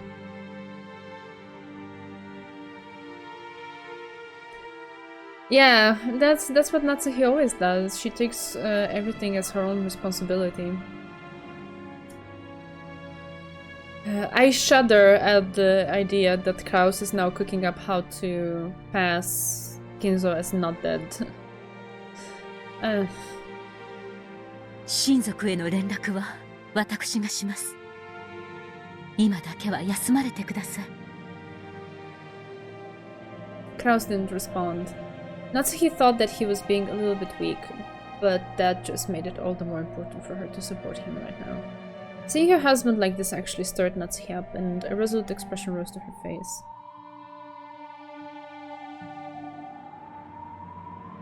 これから忙しくなります。今できることを始めましょう。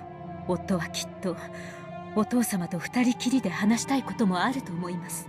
私たちは一度ここを退出しましょう。そうでございますね。その時間はきっと今しか取れないでしょうから。Being in charge of a funeral is tiring work. There's no time to shed tears. If Kraus were ever to be given time to cry for his dead father, the time would have to be now. Somehow I don't really see Kraus crying though. Everyone agreed with Kumasawa's words. Even then, Kraus continued to lazily gaze up at the ceiling and didn't respond in any way. Natsuhi urged the servants to go. 私はジェシカにも話してきます。今やあの子が次期当主です。それにふさわしい自覚を持つようによく言い聞かせなくては。待て。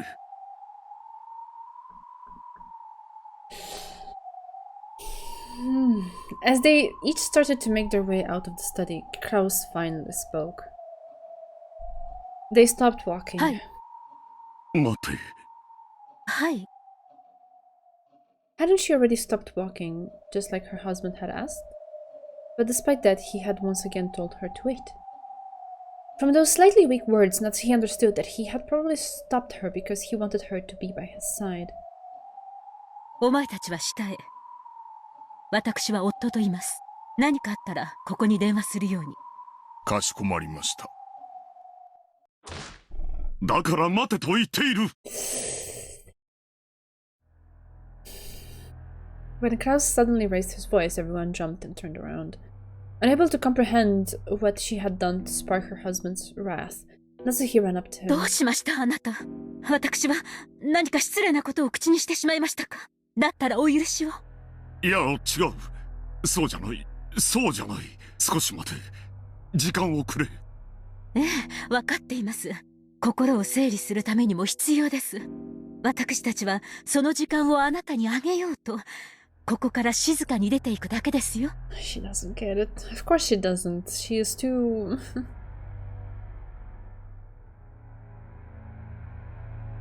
She's too honest to be dragged into this kind of bullshit. Like, she's so dutiful and she takes everything as her own responsibility and... I'm not liking this. I love how many times Rikishi cooks up a scenario where X was confident they understood the feelings of Y, and they are so wrong. It really drives home the theme of how difficult it is to actually understand other people. Natsuhi thinking she understands what Kraus is thinking here is like the foil of episode 1, where Kraus thinks excluding her from the inheritance drama and knowledge about the gold as being considerate. Yeah, that's very true. Very well said, Super Pepper.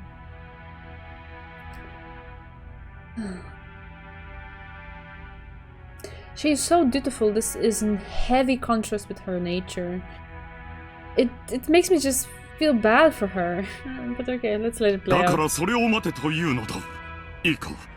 誰もその場から動くな。一歩たりともだ。疲れたなら椅子にでもソファーにでも好きに座ればいい。だから何も喋らずに静かに黙って何もせずにいろ。Those unreasonable words felt like a glimpse of how Kinzo used to be. I mean, his firstborn, so there we go.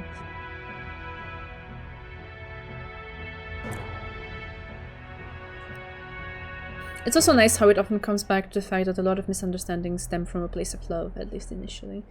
I guess, yeah. It softens us up a little bit, I suppose. Natsuhi couldn't hide a slight surprise at those words, which made it seem as though Kinzo had possessed her husband. Natsuhi told the servants to wait for the time being. She ordered them to sit in a sofa and a short distance off, approached her husband and spoke to him in a small voice.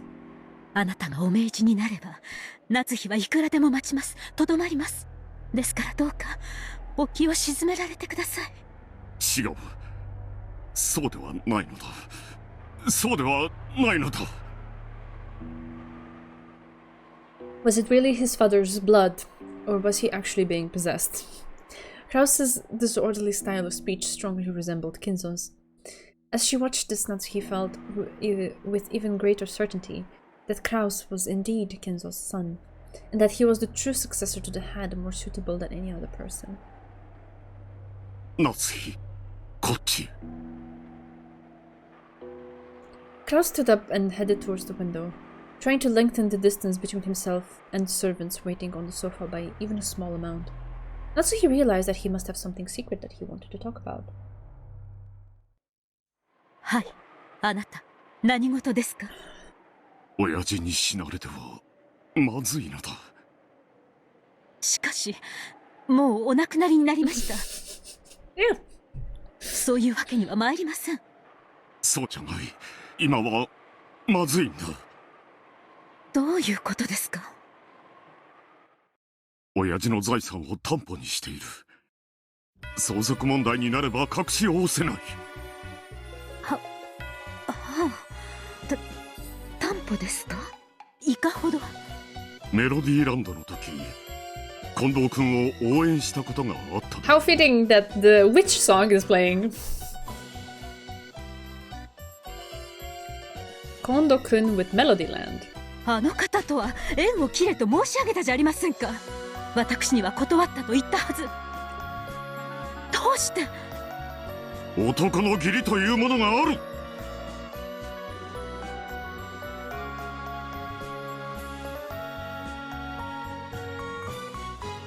There is such thing as a man's honor, and in the name of a man's honor, I'm gonna lie to my wife and do things behind her back.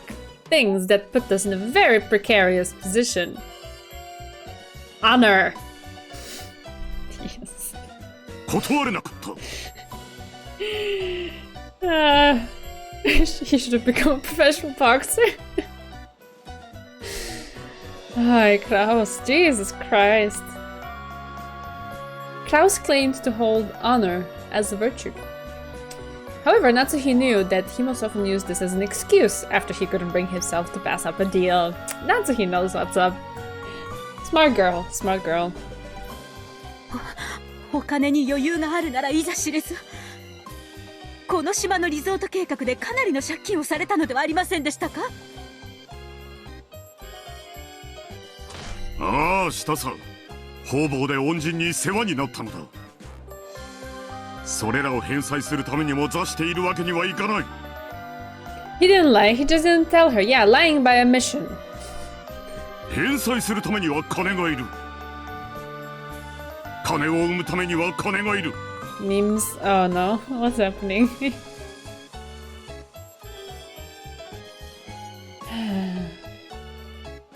You're describing a pyramid scheme, my man. Hello? Stonks.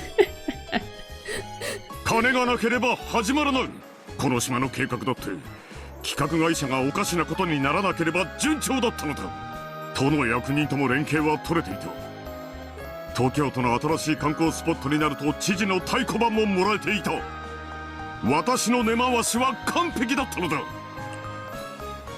たまたま巡り合わせとタイミングが悪かった。ちょっとした運のすれ違い。事故みたいなものだった。あれは事故なんかではありません。A lot of Krause's character is trying to emulate his father and failing completely. Yeah, I see that. 詐欺です。あなたは騙されたのです。初めから彼らはこの島のリゾート計画など描けていなかったのです。そんなことはないぞ。土方君のビジョンは先見性にあふれていた。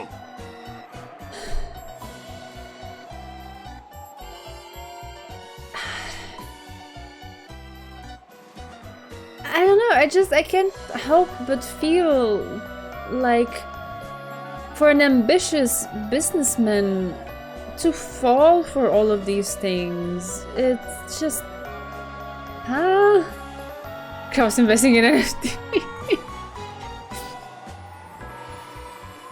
Kraus, you're dismissed for gross incompetence. I will marry Natsuhina. Sick.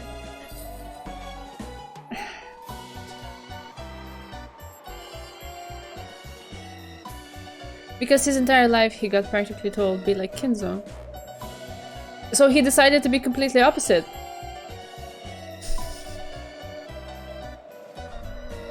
Because Kinzo wouldn't have done any of this. Kinzo would have been from the start like, what the fuck is this bullshit? I'm not getting involved in this. And even if he had gotten involved a little bit, and then realized just what a mess it was, he would have cut his losses there. He wouldn't have gone full all in on it. But okay. It's that no one understands Kinzo, so what chances did he have? Yeah, I guess it depends on how you interpret be like Kinzo. I was thinking of like being successful and, you know. business-wise. Kinzo basically built up his fortune taking unreasonable financial bets one after another and winning them all. Kinzo made crazy bets that paid off. He literally went all in. I don't know. I feel like, okay, he made bets, sure, but simply from how things are just being described right now, it instantly smells like, nah, things are not going right there. 世界と未来に目を向けた広大な視野を私が夢だと信じていたものなど猫の額ほどの広さしかないことを教えてくれた Kinzo would never buy NFT. It's not that he... what I'm trying to explain is that I don't... it's not that Kinzo went for the sure thing. It's just that Kinzo had an instinct to figure out something that actually had potential, like real potential, and not just have his judgment be clouded by his dreams and his ambitions to make it. He wouldn't take something that wouldn't actually have any substance and paint it over with or see it with rose-tinted glasses and be like, haha, this is gonna be it, and then just completely go insane in the direction of just losing everything. So he has a role model who he can't realistically measure up to. I understand that. I just feel like a little bit more awareness would have landed him in a better position, because sure, I can empathize with the pressure that he must have felt to achieve things and that he felt rushed and stuff, but if you're a business, I mean, I'm not a business person, I have no idea how these things work, but isn't the ability to stay level-headed and properly assess the value and potential of something absolutely quintessential for it? You cannot be successful in business if you don't have that, right? Kraus is a big doofus, but he's been shown as a caring father and loving husband. He is, yes. I'm just talking from the perspective of what he's doing here, with the business part of things. The Black Witch whispered into Kraus's ear too, but she simply gave bad business advice. He will buy early and leave early. Oh lord. Okay, let's see.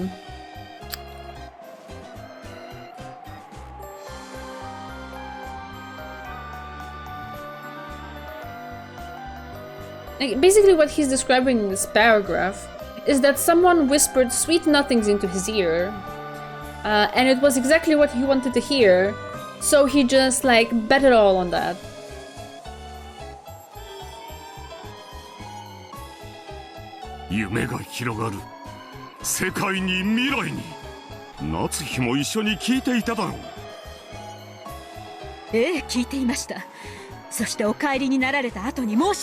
And he was told.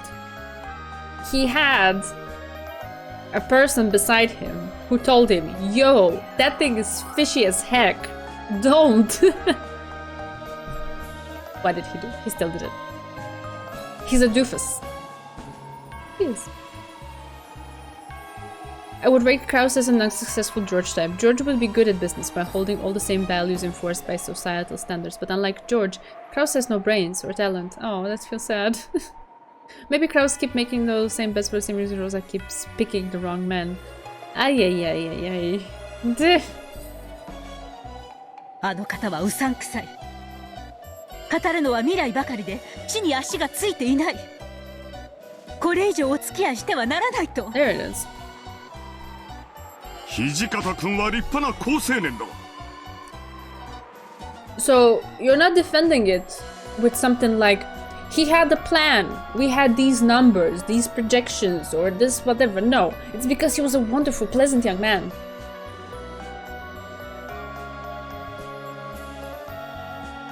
Sorry, that doesn't make sense. Kraus totally watches How I Wake Up videos. 彼の生き様からは学ぶことも多いぞ。Made Shadow Legends, oh no. He was seduced by persuasive people, basically, yeah. And I really think Kinzo wouldn't.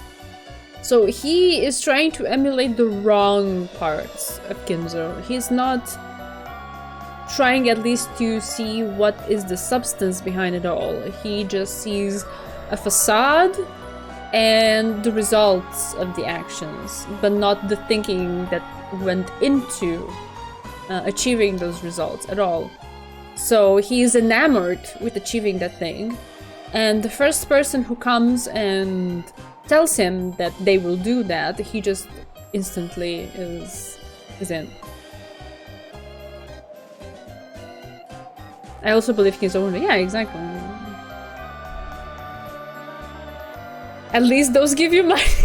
Oh, Zeku. You're savage. The wrong part of Kinzo is almost 99% of what Kinzo is.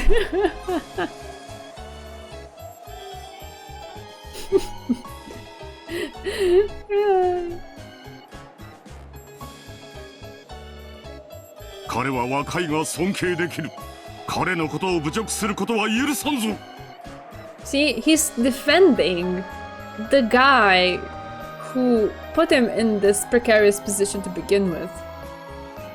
So not only did he not listen to Natsuhi's instinct and been a little bit more cautious at least, you know, when you hear such things and it's such a big risk, investigate a bit deeper, you know, try to have something a bit more solid in your hands before you go all in. But no. And now that he already sees the result of what's happened, and he hears again from Natsuhi, like, what the heck, why did you do this when we already had the conversation about it? He defends it. Oh my god, I feel so bad for him. Yeah, exactly. Everything that he says has nothing to do with the plan, or, I don't know, the projections of what results this would yield, or just nothing concrete. It's just who that person is. Like, and not even who the person is, who that person made him believe that he is. Which is a different thing. Totally different. Hey, yes, we're just starting episode 5. It's quite windy for the year this takes place too, where scams starting to rise up in face of the upcoming economic crisis. Oh yeah, you're right. Sunken cost fallacy. Yeah, exactly. Like, he doesn't have the sense for cutting his losses either. Like, at the very least, I would have respected him if he had, like, okay, gone into it with all of these dreamy ideals and whatever. But after seeing how it went and how bad it was going, and the moment where you're trying to get things, like make a loan to cover another loan, basically. This is not what he's doing, but it kind of like boils down to that. It's no good. It's no good. Cut your losses. Get out of that. No. At least have the decency to admit that it was wrong, but he can't do that either. His pride won't let him. Oh, man. I'm sad for him in a way, but I'm even sadder for Natsuhi and Jessica because they didn't deserve any of this, especially Natsuhi. Natsuhi does not deserve to deal with this bullshit, especially when she had the instinct and intellect to catch on to it from the very beginning.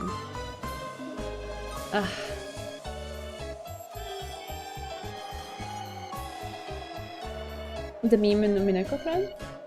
What is it?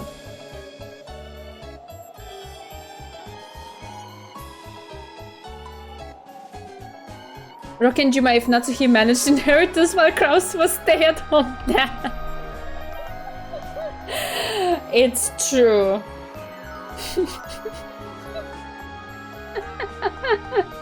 My expectations for episode 5 and Rikishi taking a picture with the grave of my expectations. I had no expectations. I actually didn't I have a chat with Dezo right in the same channel right before stream, and I was like, what did I say exactly? Yeah,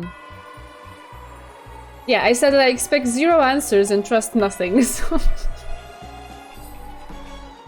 it's fine. I didn't My expectations were not anywhere. It was just like, I'm just gonna take what I'm given, and that's it. Attitude is just a moron. Oh, it makes me sad to call him that, though. It makes me really sad.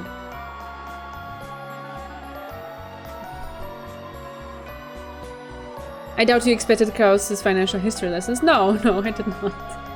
But that's the thing, I didn't come into this with any specific expectations. I was just like, I'm gonna abandon all of that. I'm not gonna expect to get answers, right? I had anti-expectations, if anything. And I'm not fully trusting anything just yet. So, yeah. Just in Lambda. Oh, Chaos Trust Plan. Oh, God. It's pretty cute and hyper, yes. Very, very cute and hyper. You're bound to when if you invest into every project. Yeah, great. あなたは同じことを月旅行の時にもおっしゃいました。Moon tourism?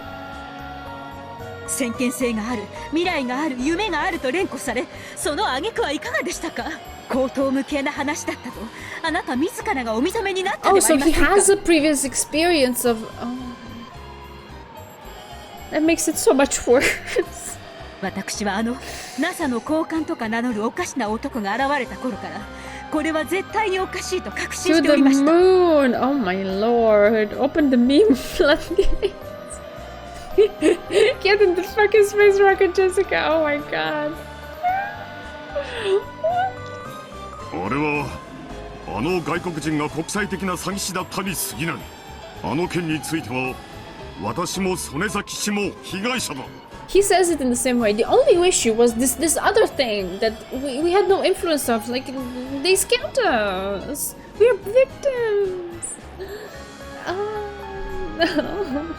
彼の先見性は今をもって間違っていない。 The vision isn't mistaken. It does make sense in a way if you put it in the context of the space race that was going on back then, right? Yeah. 30 years too early to be scammed by moon tourism. I feel like he would be scammed by moon tourism even in now, present day. Yeah. It's still not a thing. There it is. Zeku says the same thing.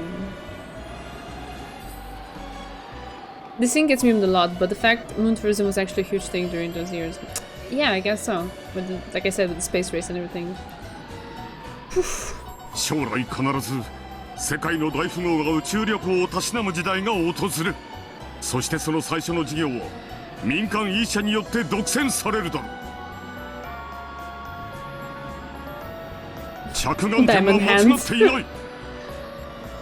それを利用して世界中の投資家を騙している国際的な詐欺集団がいて、曽根崎という男もその一味だったと申し上げているのです。あなたはどこまでお人よしなのですか？どうしていつもうさんくさい話を疑いもせずに乗ってしまうのですか？訂正しろ。曽根崎氏は優秀な未来ある男だ。 He's doing the same thing again. うさんくさくなどない。彼の語る夢は未来を先取りしているからこそ、それが見えるものには妄想にしか見えんだけだ。女のお前には未来など見えん。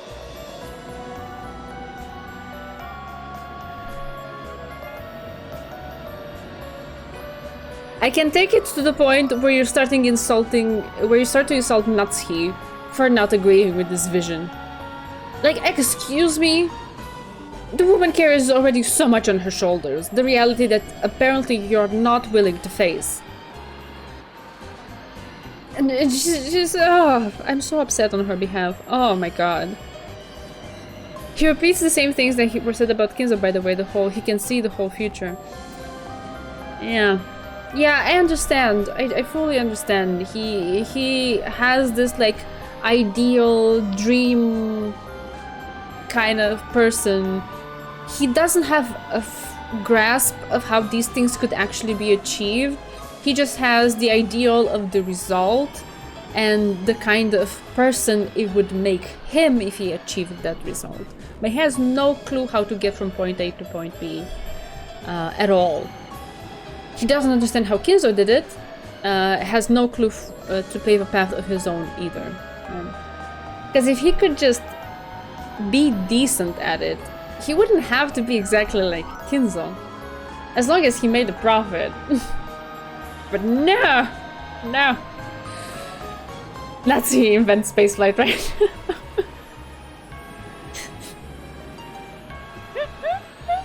She's not carrying enough on her shoulders to support more tourism industry, so it's not enough. Oh my lord.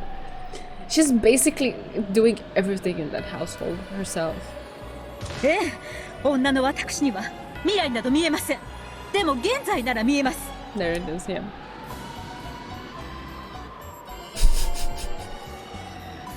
私の目の前で狡猾な二枚舌の詐欺師たちに丸め込まれ騙されてなお妄信している哀れな夫の姿なら見ることができます。 Thing is, Natsuhi also wants to be recognized by Kinzo. She also does. So, I don't know if that's necessarily an excuse.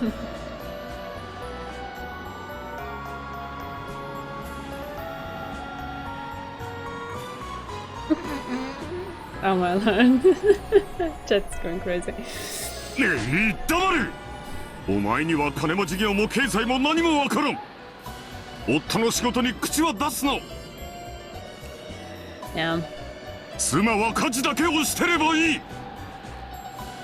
And she does that in droves. What do you mean? お前は黙っていろ。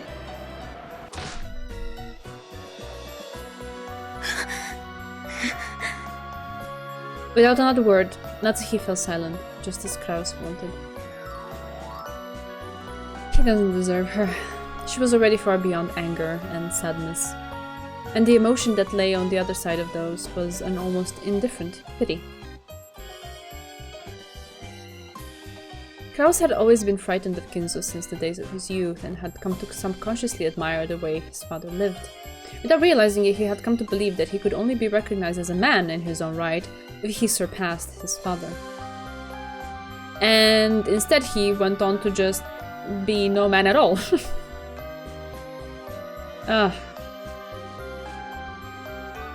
Every time Kraus feels cornered, he pulls his card. He pulled the same card with Eva too. Remember that flashback? Natsuhi would have been a great partner for Kraus, keeping him grounded, but he's too sexist to heed her very valuable insight. I don't know if it's necessarily sexism. See, I don't know if he actually believes in the idea that women are inferior. It's just the card he plays the moment he feels threatened. If it were a man that were contesting him, I'm sure he would grasp at some other thing to throw back and kind of minimize the position of the other person so he doesn't feel so small in comparison to them. He just doesn't want to accept his own failures and the fact that he really, he is so tiny. All of his actions led to him being like that. It's sad. I'm sad for him, but I'm sadder, much more sadder for Natsuhi and for Jessica by extension. It's a learned behavior and defense mechanism. Exactly. I get it. I don't know.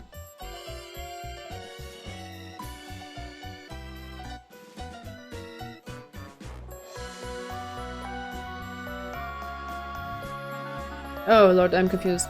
Of course it's pride, but sexist doesn't mean he thinks women are inferior. I thought that was the whole point of it. I mean, in this day and age, I don't know what definitions even apply to things. Okay.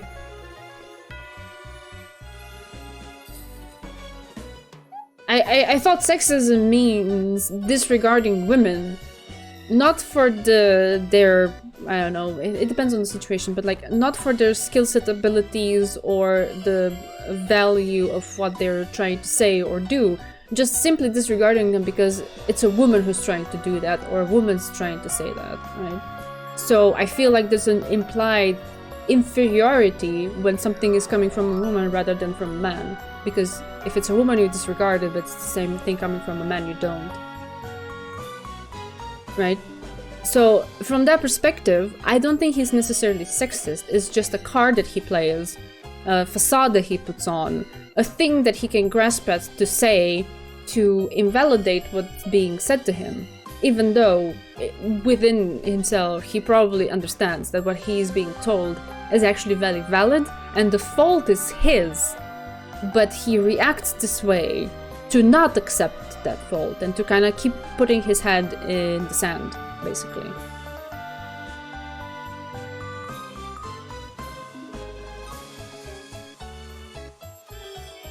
Yeah, whatever.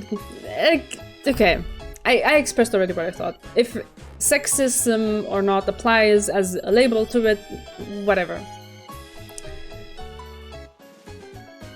A woman trying to do man things. Ugh, man things.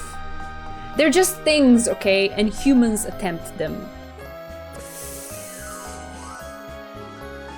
Okay, let's not get caught up into the definition of it. It's fine, it's okay. Bottom line, I don't think he disregards Natsuki, or he actually genuinely within his heart disregards Eva for being women. He is just reacting and trying to defend himself by using these things that kind of like sort of like, I'm putting up a wall here and you can't cross it and you don't get to. But it's just a facade. He doesn't actually believe in it. Anyway, so Kinzo had been a mad genius, the likes of which had never before been seen in the Ushiromiya family's long history. His talent was a gift from heaven, and it definitely wasn't genetic, much less something that could be learned. Well, if that's what you believe, of course you will never achieve it.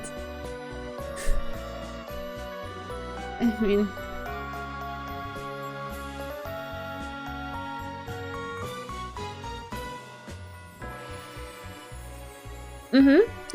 Yeah. Super Paper said it much better. You guys always find ways to say it so much better than I can. You're so much more eloquent. Yeah, pretty much that's what I believe.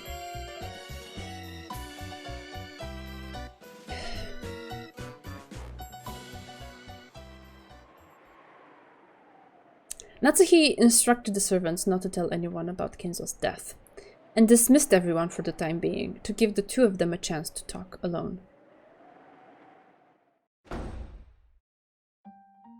Then she invited Kraus to her bedroom, and made him tell her everything about their current financial situation. Oh. My appreciation for this woman is skyrocketing right now. I don't know what I would be doing with myself in that situation. Holy heck.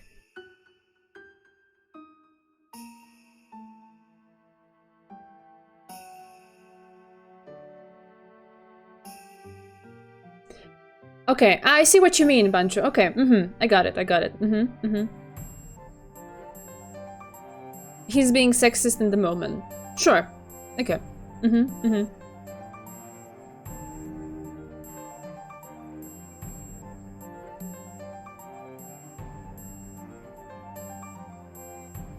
They were things that Natsuhi hadn't been told about under the assumption that a woman had no business knowing. But she sure has a lot of business being here, sweeping after the fact. Natsuhi had herself made a point of avoiding this area in the past, thinking that it wasn't a wife's place to intrude on such matters. She's just too gentle, impatient, and kind. However, this might also have meant that she had been remiss in her duty as a wife to protect her family. The depths of this sin had been made quite clear to Natsuhi. This woman. To even go to the point where she takes it as her own fault that she didn't involve herself more to avoid this from happening. Yes, right?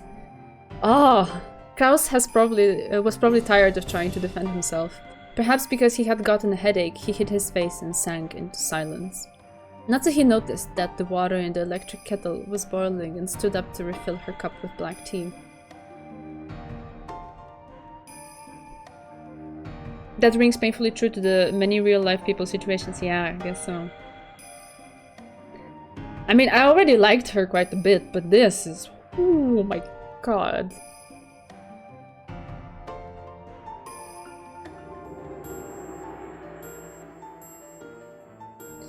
And when she touched the cup of black tea, she noticed for the first time. Her hands were shaking, yeah. The sound of the cup and saucer clinking together told her that her fingers were shaking. Kraus had built up a large debt to obtain funds for his various projects, and to cover the losses when they failed. Of course he did. Of course he had put the mansion and property up as collateral. However, doing such a thing above board would have resulted in the mortgage being registered. In other words, there would have been a record that Kraus had put Kinzo's wealth up as a collateral to obtain a loan without anyone's permission. Kraus couldn't afford for Kinzo, Eva, and the others to learn of such a thing. Therefore, he had been putting those assets up as collateral using the worst possible method. Not only did you do the bad thing, you did it in the worst possible way. Oh, God. Kraus casually trying to be homeless. Yeah, right? 権利書と委任状を預けた。 Poof! Yeah, I can imagine. Like, I'm not very versed in exactly what's happening, but it doesn't sound above water at all. Maybe it's already been said that it's not, so... Yeah, probably. それはどういう意味ですか? What Kraus was saying probably meant that he had, in essence, signed away the rights to their assets. If those assets had been used as collateral for a loan, then Kraus would have had some options under the law. He would have had to deal with the bank, which would have absolutely no compassion, but they would have been able to work something out within the rules set by society, which, of course, he decided to close the door on, because obviously he didn't go that way. At least then he will have a place to live at, so it's a win. Oh my god, Zeku, you're so savage. Kraus likes to take calculated risks, but he's really, really bad at that. However, signing away the deed and power of attorney was a whole different story. In short, even the mansion they were living in was at risk. If the person holding the deed were to decide to ignore his agreement with Kraus and sell the mansion to a third party right this moment, they would have no recourse whatsoever. Far from using their house as collateral for a loan, this was basically the same as selling it to borrow money. Exactly then, taking a loan to cover another loan. When you start doing that, don't. When the thought starts popping up in your head, please, if you are ever in that situation, take a step back and ask yourself, why am I here? And should I actually go down this path?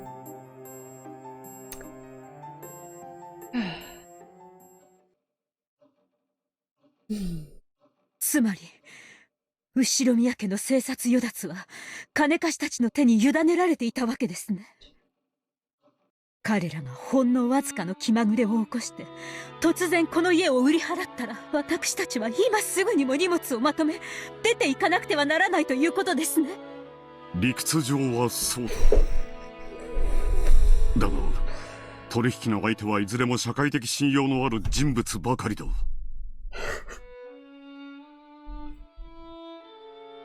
My friend, if what we've talked about so far has taught us anything, is that you should take that reputation and throw it directly in the freaking trash. It's worth nothing.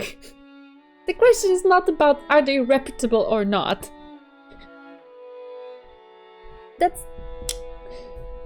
In the fantasy scene in episode 4, Kraus basically admitted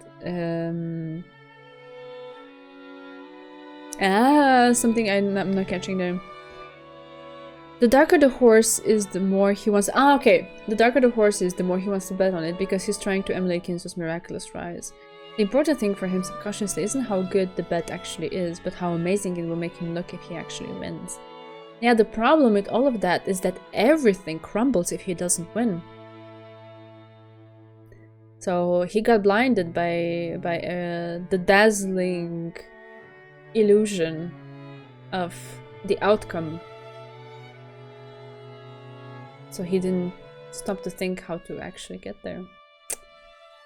Natsuki headaches and tired eyes make sense now. Oh yeah, they make so much sense.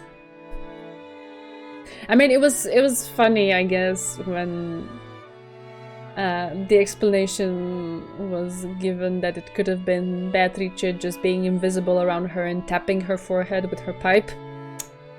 I guess that's funny. But now it's just, oh, the weight. Do you remember that Kraus looked smart in episode 1? I mean, he had multiple moments when he looked smart in his arguments with his siblings.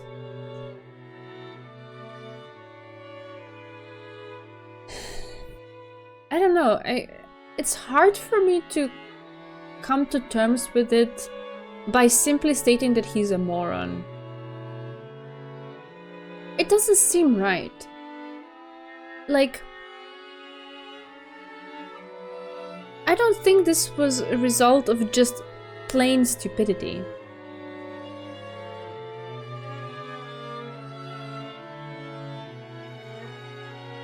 Reduced to the moon meme guy. Oh no. At least his final bet is winning. Now you see him being anxious and making ridiculous mistakes, I guess. He's gullible plus sunk cost ratioed. He got ratioed hard. But he has a brain, he needed to use it more. Exactly. Like, I don't think it's completely on point to just call him stupid and that's that. It's more than that. It's all of these things that we... actually, you guys did a great job of unpacking it yourselves. Trying to live up to Kinzo or even surpass Kinzo and not being able to think of himself as a proper man if he doesn't do that. And he just like got lost in all of that and didn't use the brain that I'm pretty sure he does have. We've seen Kinzo walking around for 120 hours. Why would you ever suspect untruthfulness in this episode? Oh man. He has just set up an impossible goal for himself and dug an impossible hole to get out of in trying to achieve it. Yep, that's pretty much it. He's trying really hard to have success in a field he's just not good at. In a better timeline, he's a boxing champion, and Eva or something is the successor to the head. Yeah. Yeah, I guess this is also a good thing to note, that he probably made it in his own mind already, that if he isn't the successor to the family, and if he doesn't achieve the same level of success, and same level of success as Kinzo, then he isn't even worth being alive. That's what his life revolves around. If he doesn't have that, then he's nothing, which is the saddest thing possible. Not when you have a wife like Natsuhi, not when you have a daughter like Jessica. How could you ever possibly think that you are nothing and have nothing when you have the best thing ever? It's so sad. So sad. If he were able to just let go of that, he would have been so much happier.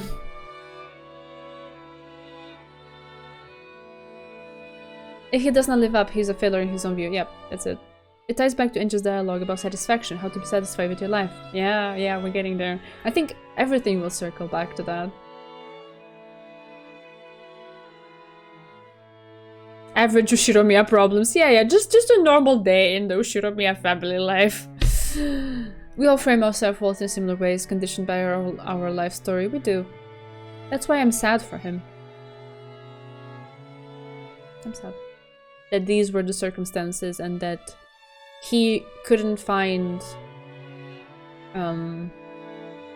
any glimpse, any like moment of self-reflection to just wonder, why am I chasing all of these things and is it worth it?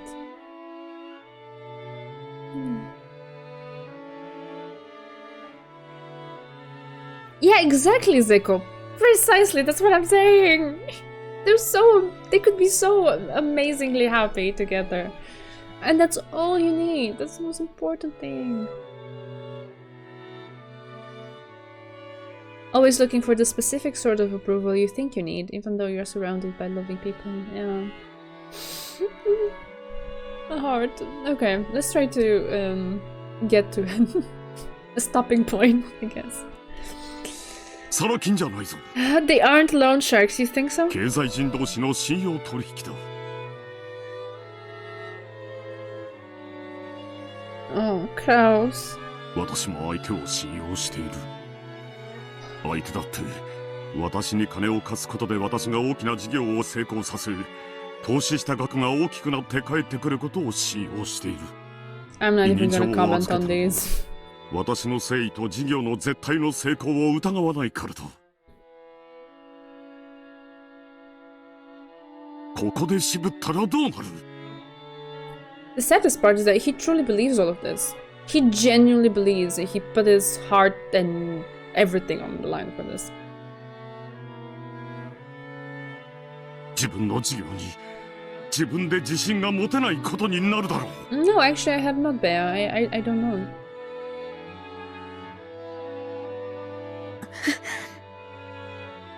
If your ventures had been successful, we wouldn't be in debt now, would we? Yeah.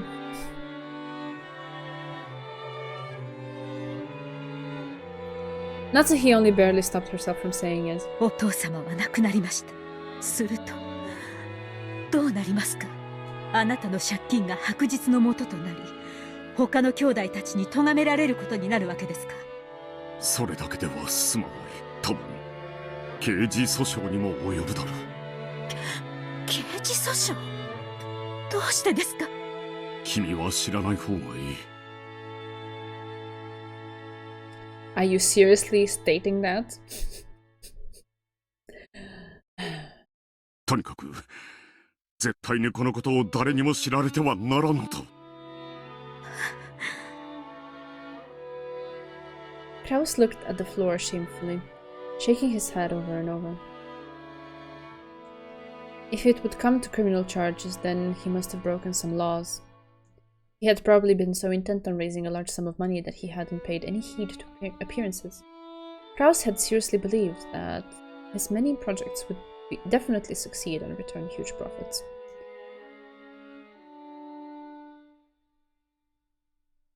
Oh no, I have no idea about those things. I didn't know.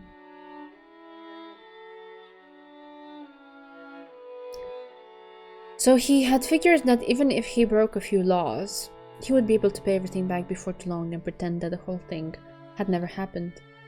This might have lessened his resistance towards breaking a couple laws. And now Kinzo's death, the worst possible thing, had occurred. And soon he wouldn't be able to keep it all hidden. 私たちはどうなるのですか？ Okay, I'll read for like 5-10 more minutes, I guess. I started late anyway, so I owe you. 心配することはない。君は信じてくれんが、景気は今確実に上向いているんだ。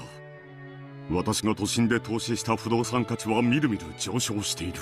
今それらを統合して巨大ビジネスタワーを建設する計画が進んでいる。これは私のこれまでの投資の中で最も確実で最も大きな成功をしているものだ。ただそれは身をつけるのにまだ時間をかける。絶対に確実だが今すぐというわけではないのだ。その事業の成功は借金を返済するに足りるものですか？もちろんだと思う。 Can you stop phrasing things with so much certainty? Certainty doesn't seem to mean anything. Because you've been certain before and it wasn't that way. What do you have in your hand? What are the numbers? Let's work through them, you know? Something more concrete than just, of course it will. これまでの借金をすべて帳消しにできる。だから信じてくれ。もう少しだけ時間が欲しいんだ。しかしお父様はもうお亡くなりになってしまいました。He didn't pray to Lambda hard enough, clearly. Lambda would completely, like, he would definitely be in that pile of wishes that Lambda discards. Because he doesn't work hard. He tries to take shortcuts and bets on impossible things just for the mirage of the possible outcome instead of thinking of how to actually get himself to that outcome. Landa would abhor him. もうその時間はないのですよ。分かっている。だからどこかから金を調達して今すぐに借金を返さなくてはならない。とにかく金が必要なんだ。金が大量に今すぐ。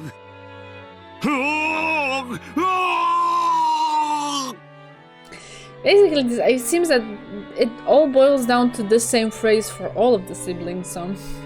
Yeah, Kraus roared and clutched his head, writhing about as if in pain. As Natsuhi watched, several conflicting emotions swirled about in her chest. She felt pity for her husband, but at the same time she felt she was a fool. And she also felt a mixture of anger and regret towards her own irresponsibility in letting her husband run wild for so long.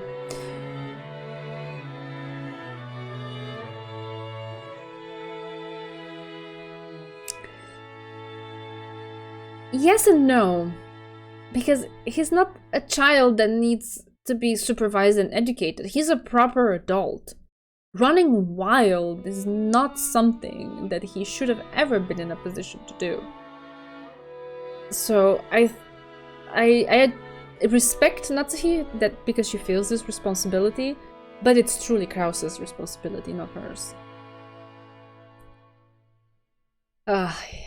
It should have been clear to him well before today that they were in a very critical situation, and yet he had irresponsibly waited for this moment to come and was now writhing about. Her husband was so foolish and pitiful. It was easy to feel frustrated with him. However, she was his wife.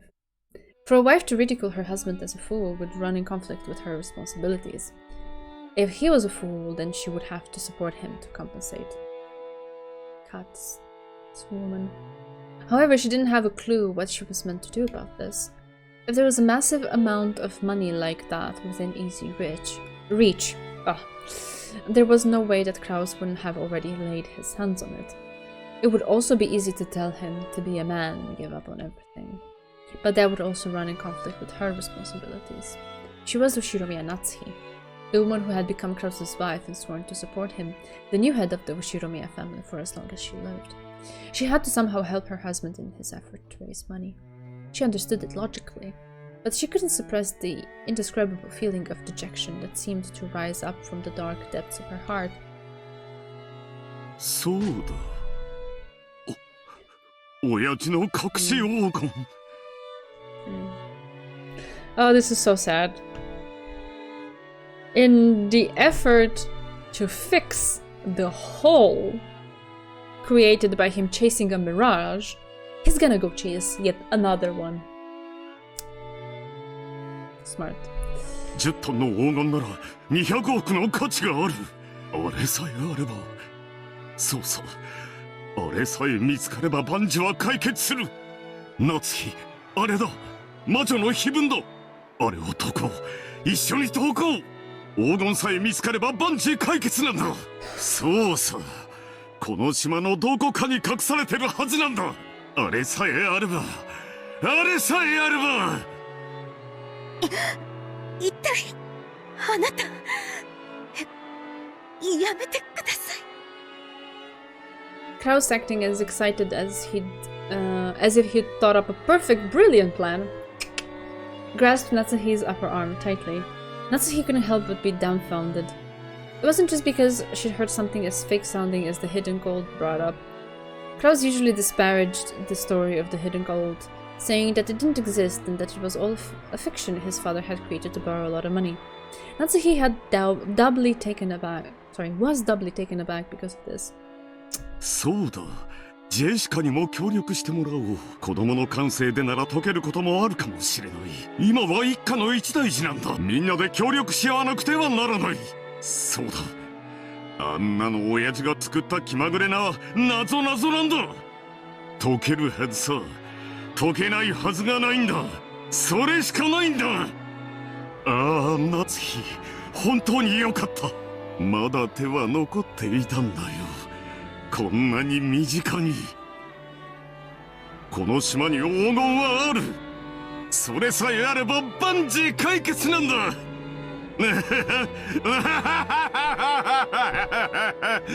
の次ジェシカを呼ぶんだ。今家族の危機は家族で乗り越えよう。さあ早く。黄金はこの島にある。すぐ身近にあるんだ。Did she slap him already? Natsuki knocked Kraus aside, unable to withstand the pain in the arm he was twisting in his excitement. Kraus tripped over the edge of the bed and flopped pathetically onto the floor. いい加減にしてください Yeah. The manga battles are pretty cool, I can imagine. そしてどうか冷静になられてください後宮家の一大事にそんな夢みたいなことを言い出してどうするというのですか夏希。Aye. Let's maybe leave it here. Okay. Let's leave it here. Aye. Aye, aye, aye. Oh, I get new save thingies. Ah, okay, okay, great. Fresh start. Bea won't be triggered by me saving over old saves. It all works out. Oh man. Yeah, no, it's okay. He expressed like we got to the point where it all connects with the mirage of the witch's goal. Yeah, it's a good point. We leave it here. Yeah, no worries. I didn't do anything. The game is fixing it itself. Oh man.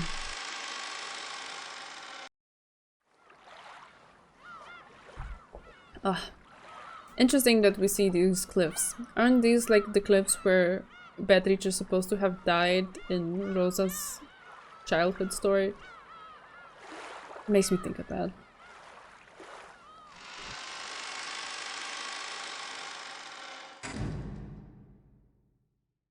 There we go. Ooh, that's a big chunk of code, Zeku. Ah, damn. No worries. It's just I was just taken aback by the sheer quantity of it. It's okay. The stream didn't catch it though, because I switched overlays. Yeah, anyways, yeah, okay. I guess this is gonna be interesting. Thank you so much for joining as always. It's an absolute blast being able to reflect on things together with you and bounce off each other's ideas. It's really cool. Thank you so much for giving me the opportunity to do that and for coming along for the journey. Oof, this is gonna be a handful. It's gonna be so fruitful. I don't know, let's see.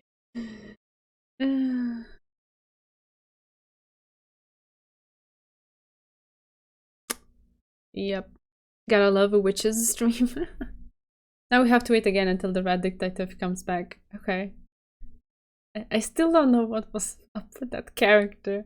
It's so Umineko-like to just like, here, a new character. But then we're switching to something else completely. And you're gonna have to wonder what that is, what it was for like a good chunk of time. Right. Really excited for you to see the rest of the answer arcs. Ah, yeah, we'll get there. Bit by bit, just as we've done it so far. Surely she won't be important. Oh, no. It's definitely so Mineko-like to introduce things that eventually are not important at all. That's sarcasm, by the way. She's the best and worst character you have ever seen. Looking forward to it. Okay. I'm already conflicted about her. We'll see. She looked tiny and feisty. First glance. We'll see if that's a good or a bad thing, or a weird mixture of both, I guess, as all things in this novel are. Because we're learning to see layers to characters, humans and witches alike. Yeah. Ah, Alrighty, okie dokes. Almost midnight for me. Thanks so much for joining. Love you all. You're amazing. I wish you a good end to your week. Take care, relax. And I will see you again with fresh resources, hopefully.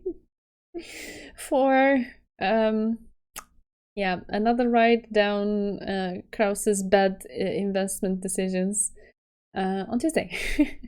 I need to edit, I remember now, so I don't forget the schedule underneath the stream so that the Tuesday stream is also back there because I took it out this week. Yep.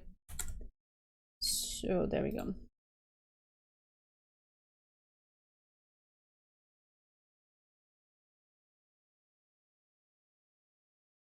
Yep, there it is. Tuesday, same time. See you here. Kasumi takes the cake as the worst for me. Oh yeah. Embrace. Yeah. Oh, thank you so much for the follow. Welcome. Welcome. Yeah, I don't want to think about Kasumi. That's okay. We've moved past that. We're doing something else now. Okay. Take care. Have a good end to your day and a good end to your week. And see you again Tuesday. Same time as usual.